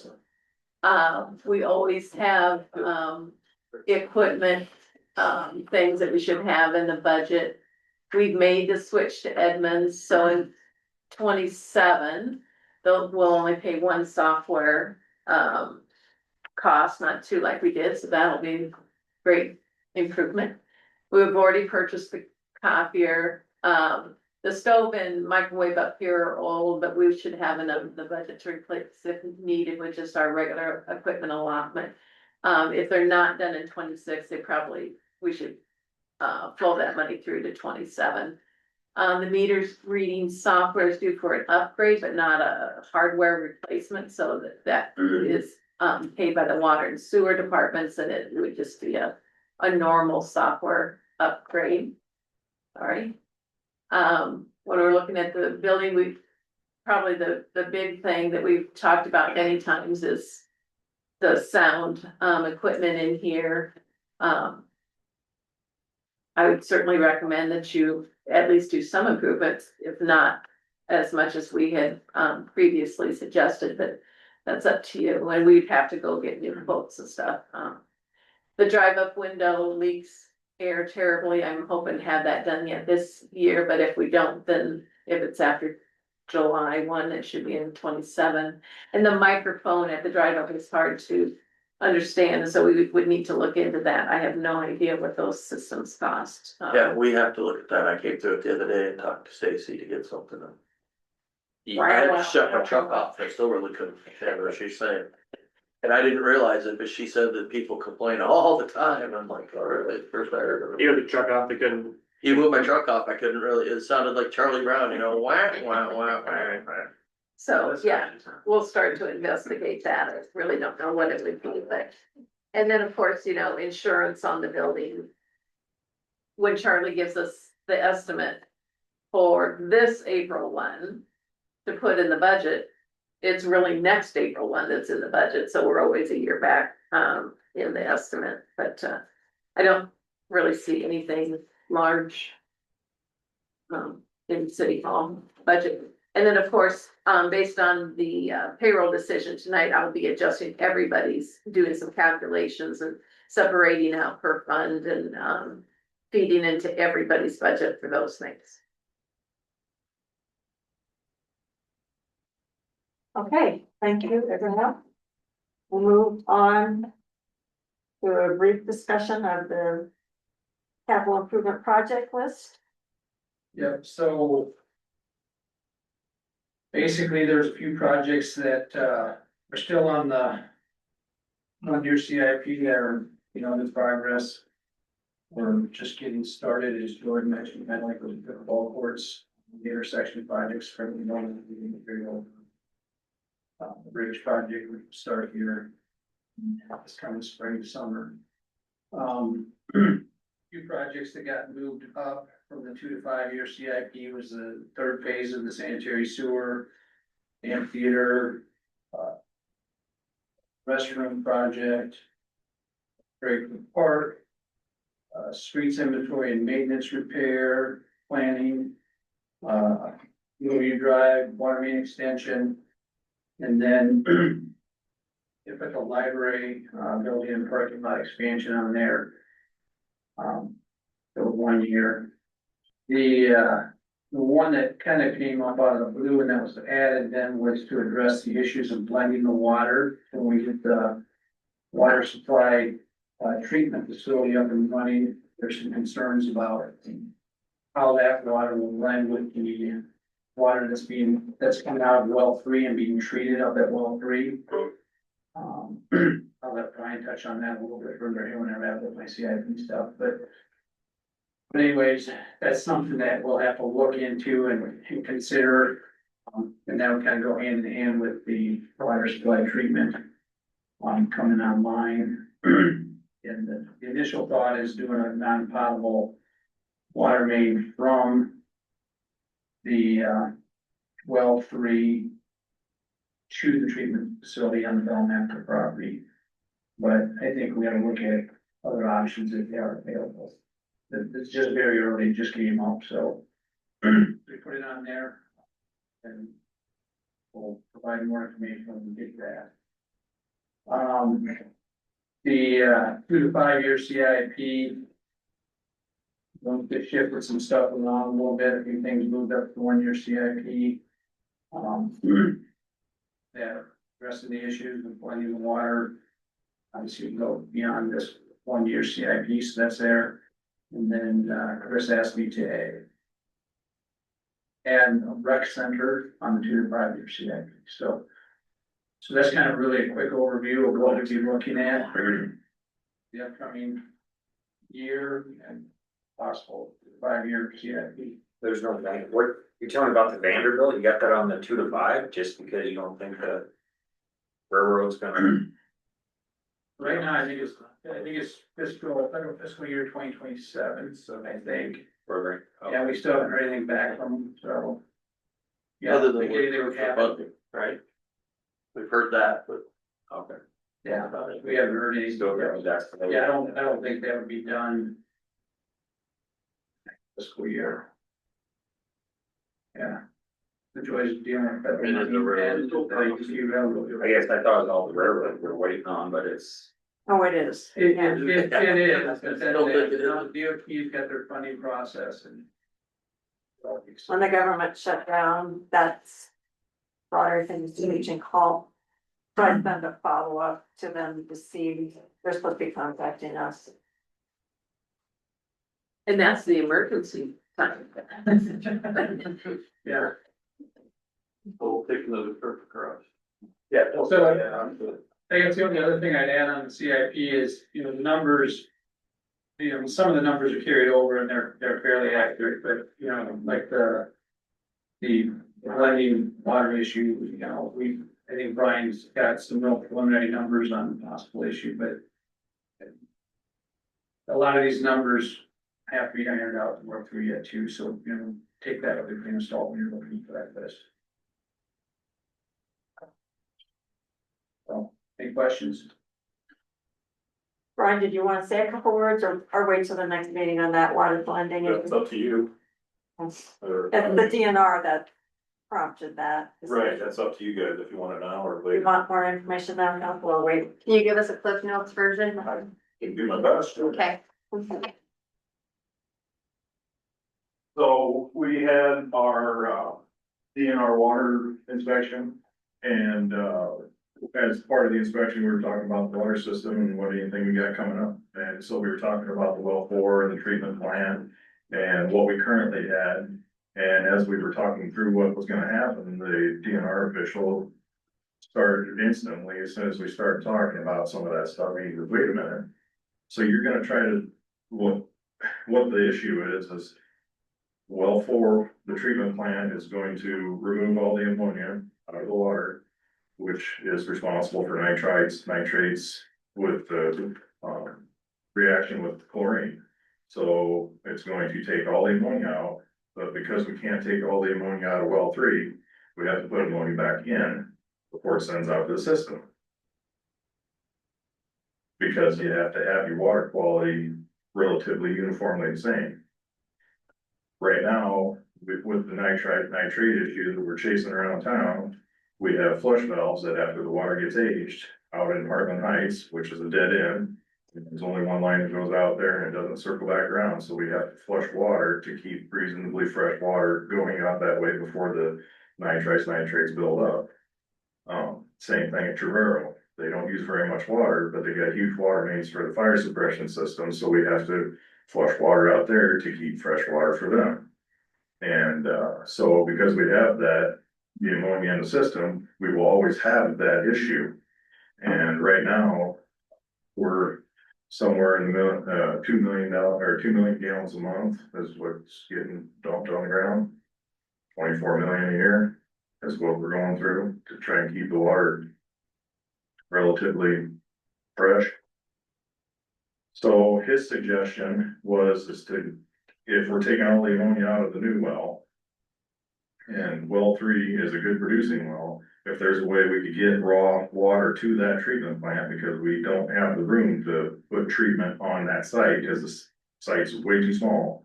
And even if we had the room, it would cost more than underground boring the line to the new plant. So we're somewhere in the million, a little over a million is the guess. Some of the number I got from Midwest Underground was less than that, but that didn't include engineering, acquisitions and any of that stuff, so. But somewhere it's close to that. So he was suggesting that if we did that, we can then get rid of all the ammonia in the system. We can go to free chlorine and we will cut back on our chlorine usage by 50 to 75%. We won't have nitrate issues. We can probably virtually eliminate all the water flushing and we'll be on better treatment and not having so many issues that we have to go face around to stay within our. I have a question, is there some way we can loop those systems back around? Like you said, that dead ends, can we loop them, make small loops to loop them back into the system? Well, we can, Well, but it's, good, you gotta have a big loop. if we can, I mean, the hard one, you'd have to get it figured out to come down through Bowlins and working on around back down behind advanced traffic, which is intended in the future. But just because there's a loop doesn't mean we're gonna have fresh Still gonna water. keep it looped enough to make it fresh. Water use is. It'll be looped as the development happens, but you, Well, I'm just trying to figure out if that's a better long end. Like if you're gonna As it have to loop it develops, yes, anyway, we'll- yes, Yeah, if that. but until then, we have to flush. the best answer is if we can get rid of all the ammonia and go to free chlorine, then there's a whole lot of issues that disappear with that. Plus, we're saving water, we're just dumping, right? So if you're bringing raw water from well 3 down to 4, treatment there, you have to take 1 and 2 offline. 1 and 2, well, that's the next thing. You can either just go straight down the block and tie that in with it. Right. And go straight there. Or and even his other suggestion was, is if you really wanted to, you could probably take those technically out of the system.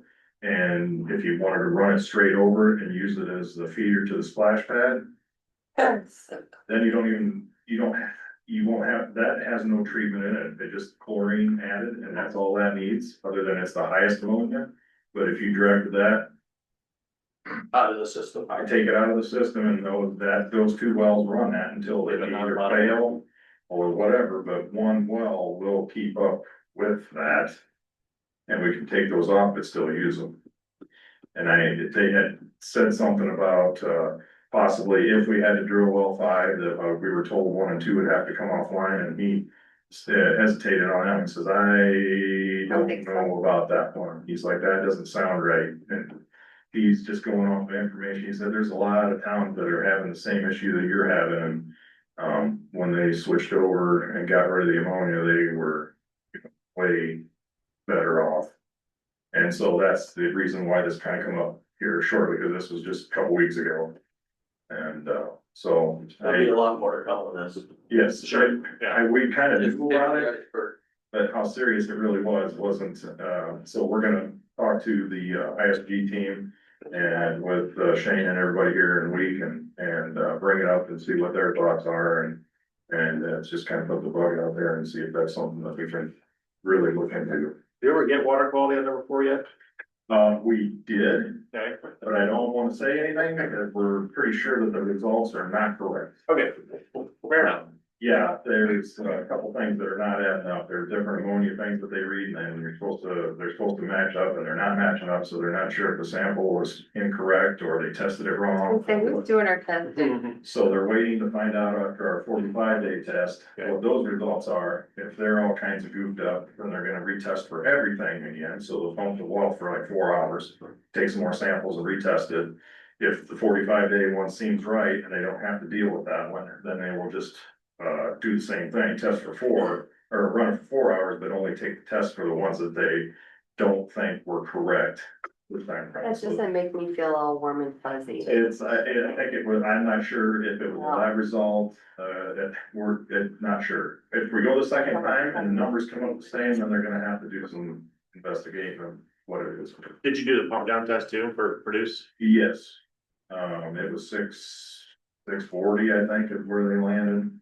I mean, so it's pretty good, but I don't think they're gonna engineer it for that, they're gonna engineer it for a little less, but yeah, they did pretty good, so. Alright. All the testing and investigation we did to get to those particular spots paid off. Paid off. Yep, Thank you, Brian. thank you.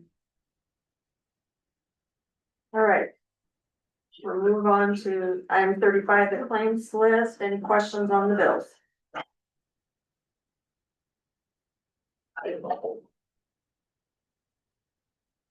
No questions? Need a motion to approve, please? So moved. Second. All in favor? Aye. Aye. Aye. Thank you. Item number 36. Opportunity for citizens not on the agenda. Anybody in the audience that would like to speak? You'll tell us who you are, please.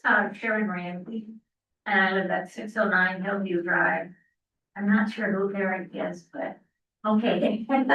We are here to see about, dissolving the homeowners association. If we need your approval to get a 0 lot line so that we can get residential insurance at the condo instead of the commercial. So have you guys seen any of the paperwork on that? Nope, they have not. Oh. Or was that supposed to be on the agenda tonight, or? It, That was where you said. wait, it was on the agenda, I had to pull it off due to a technicality of there was a fee due that I was not aware of that was passed on ordinance in 2018. So I talked to your neighbor also today and explained that to him as well. So basically, I'm just gonna spell it out. There's a building that has 2 residents. That's their own homeowners association. They want to dissolve it. And when that dissolvement takes place, you have to have a lot line established to the center of the building, foundation wall, which Brain Engineering has done all the work. Like I said, I did have it submitted. We did have to retract it because of that technicality. And she is one of the homeowners. And don't we need documentation about the sewer? And documentation of the sewer and the water. The water, we already established, there's 2 separate water lines, 2 separate shutoffs. 1 sewer to the main. Sewer has to be determined if it is inside the building or out where they wire together.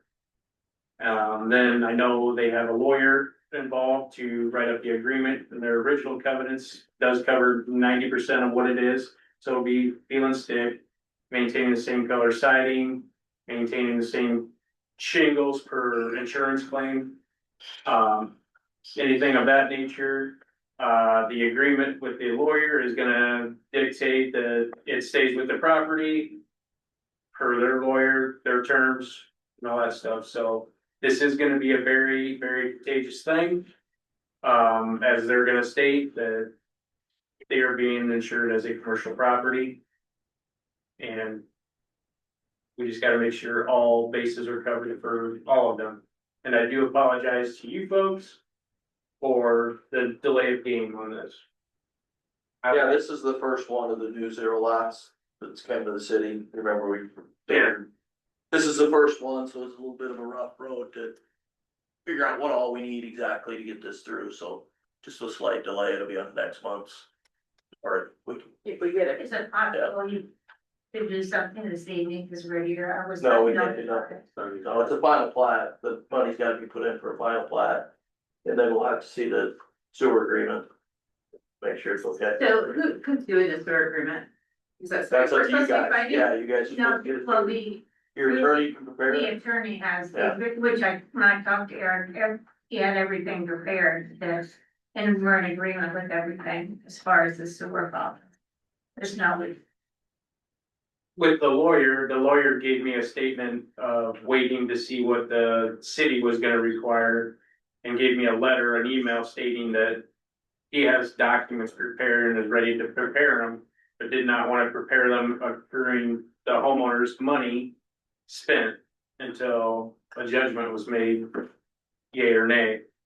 So after instructing him that actually we need the documentation first to present to council. So we can prove that everything has been ironed out and agreed upon. And then, of course, the fee is $75. And I will take total fault for that. I was not aware of that $75 fee. I was gonna add that, what has happened, the back end of it from why this is gonna be contagious. Is so for her homeowners association, there's two entities, so if they have a fight. I don't wanna fix the roof, I wanna replace it, they still have to take a legal action against each other, so there's not a majority ever. And so whoever designed this, it was designed with the thought there would probably be more than two people, because they're all in the same building. And so because it's a homeowners association, they have to insure it as a business entity because a homeowners association is. So her premium for homeowners is $4,500 a year, and her deductible for wind and hail, thanks to derecho, is $33,000. And they have to carry $1 million worth of coverage on the building, because that was something that was drafted years and years ago. So first of all, it's very obsolete, however it came to be, and second of all, it has no benefit to the homeowners, but the city, right? You guys have a dog in the fight, because if they don't have an agreement in place on the side that says, yeah, we'll put up the same colored siding. Clearly, the city of Fairfax doesn't want purple on one side and beige on the other, but that can be done as an agreement, which is what the lawyer's doing. But everybody who figures this out is gonna come to you and say, I don't want a homeowners association because it's giving me no benefit, it's costing me a ton of money. And That's then, why we changed the zero lot for that purpose. Yeah. The homeowners association have been here, talked to council, talked to planning and zoning, and that's why we're at where we're at. You guys are the first ones that have submitted it, so you're kind of the trial balloon. They didn't have all the so can we get a documentation. discount then on that? Yeah, good benefit of this, but anyway, problem is, every wind and storm that's come up, and certainly we had winds even last week. I'm sitting there thinking, I don't wanna come up with $32,000 deductible. And if you were sitting, it's been 2 months we've been at it now, it's a big concern out of my pocket. So can you get back with, us tomorrow or here in the next couple of days and give me specific Absolutely. directions of what I need to do? And I know that, like, my mom's about to lose her mind, but she's Yes. got a lot of stuff going on. We just lost my stepdad, so my mom's at wit's end, so thank you for being patient. And thank you for what you've done, because I do know you put work into it, and I do appreciate that. I'm super disappointed about tonight, because I'm exhausted and I sat there for 2.5 hours for no reason, but learning experience. And What do you mean, no reason? You Sorry. talked a lot about. I live in Fairfax, I Oh. don't really care what I think, but, you guys all have been very kind every time I've called the city, and it kind of blew my mind a little bit that when I reached out, like, you were on the road the day we called you, so even though I'm angry with it a little bit tonight, but. I was shocked that you knew exactly who my mom was, and when I called, I'm not sure who I spoke with, there was a woman that answered the phone, you guys have been nothing but friendly. And sure gave a good face to your city, so I'm sorry for our outcome tonight, but if you'll let us know exactly what we need, we'll get Yeah, it. well, and one thing I wanna ensure also is that you guys give the correct agreement Correct, yes. going down the road, and then we're working 15 associations later. And they get a better agreement, so we need to make sure it's correct from the very, very beginning, Mhm. so when nothing happens to you folks. Not getting verbiage in there. Right. It But, needs but to I be- thought that was, yeah. well, Yeah. I thought it was. I know, Skill lives it on y'all, here's the day that we're in the newspaper, but just had a lot going on, so, but you guys have really. Thank you, I do appreciate all you've done. I appreciate your patience. The gift certificate, we're getting to some local business, for being a guinea pigs. Thank you for your patience and be careful going home. Yep, you too. Yeah. Your dog park passwords. Anyone else? Do you have dogs? Do you like dog parks? Hi, I'm Scott Selmer, I live on 460 Sunset Drive, and I want to thank Nick Bull and Tom Murray for their years of service as the council members. And if I had one word to describe their ability or their actions on council would be integrity. And I just ask that all elected officials now and going forward follow integrity. I think that's very important. And I also want to echo that with the city employees, nothing but integrity. So some council members may or may not realize what we got going here, and it's a good thing. So, thank you. Thank you. Anyone else? Mine will be short, sweet. Cindy Anderson, Fairfax resident, Lynn. I want to thank you personally in front of everyone that you have been nothing but fair to me. And I appreciate the years of service that you have done, and every question that I had for you, you answered. And I just appreciate that, and I wish you so much happiness and moving forward in this next phase of your life. You have been an important part of this community. And thank you. Thanks. Anyone else? Okay. We'll move on to item 37. Mayor's comments. Yeah, that'll just go on a ditto from what Cindy said, Lynn. Thank you for your service, even though we couldn't keep you, even though I tried. Couldn't keep you. It's been a pleasure working with you, and you are coming to the holiday jamboree. Gonna be there. What? Kids are in town. Wow. They won't let you steal away for an hour or something? They're coming from Washington State. I'm not missing that time. Yeah, your last night. Friday. Right. I'm glad we could arrange multiple snowstorms for you in your final weeks here. I wouldn't just as soon have more. It's all some of it was. I knew you were going. Yeah. And, so, to council and staff, hope to see everyone on the 19th at the little holiday luncheon. And if I don't see you, everybody have a good holiday. And that's all I have. City Administrator, Chris? I wanna let council know I put on an offer in on a condo, so I'll be involved in some of those high, condo fees for association. I'll let you know all about it. Hopefully they accept the offer. I'm also involved in a bunch of training, which you're well aware of. Wish y'all Merry Christmas and hope to see you at the little get together for Lynn's retirement. We can talk about it since he. Thanks, council. Yeah, take that. Just happy holidays. You want to mention the audit? Oh, the auditor's coming the week of January 5th. And we'll finish up by the week of July 12th, which is the next, or July? January. That's really good. Yeah, 7 months, but. Hey, My goodness. going on at City Hall. January 5th to January 12th. But they'll just be here like 2 days. Okay. Very good. We'll move on to the ceremonial part of our agenda. And the first thing here is we are going to honor our outgoing city council members. We'll start with Nick. Nick's been on the council since January of 2016. So thank you for your public service, dedication, and commitment to the city of Fairfax.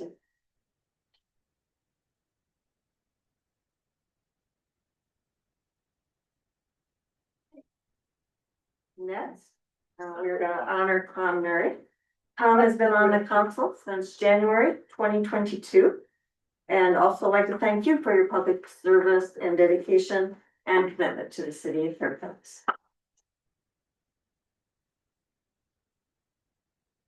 Thanks very well. Thank you, Tom. Thank you. Okay.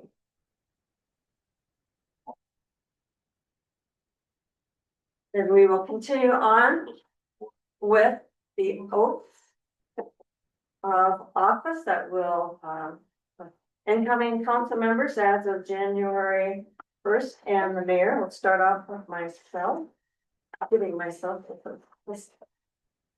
I, Joanne Beard, do solemnly swear that I will support the Constitution of the United States and the Constitution of the State of Iowa, and I will faithfully and impartially, to the best of my ability, discharge all duties of the office of mayor in Fairfax as now or here in after as required by law. And I have certification of election. Okay. Next, we have Councilmember Marianne Wainwright.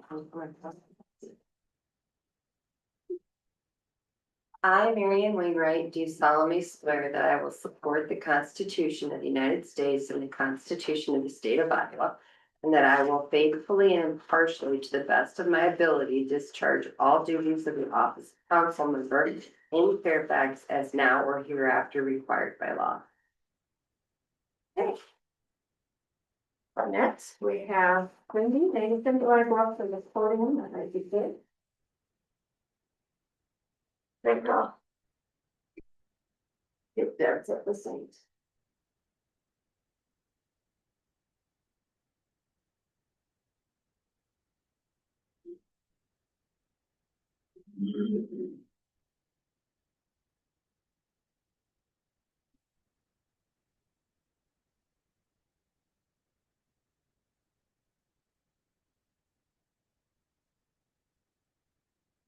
I, Cindy Anderson, do solemnly swear that I will support the Constitution of the United States and the Constitution of the State of Iowa, and I will faithfully and impartially, to the best of my ability, discharge all duties of the office of council member in Fairfax as now or hereafter required by law.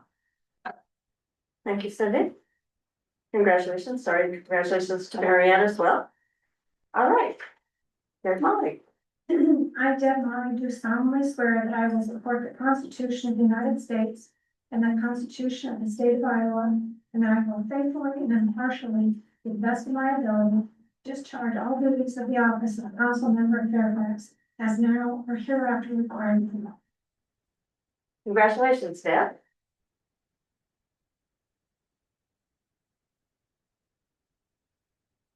All right. Need a motion to adjourn.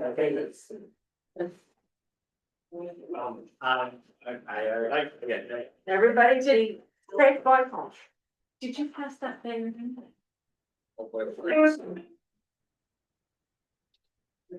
Passing the hat?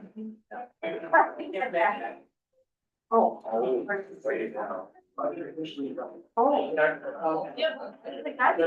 Yes.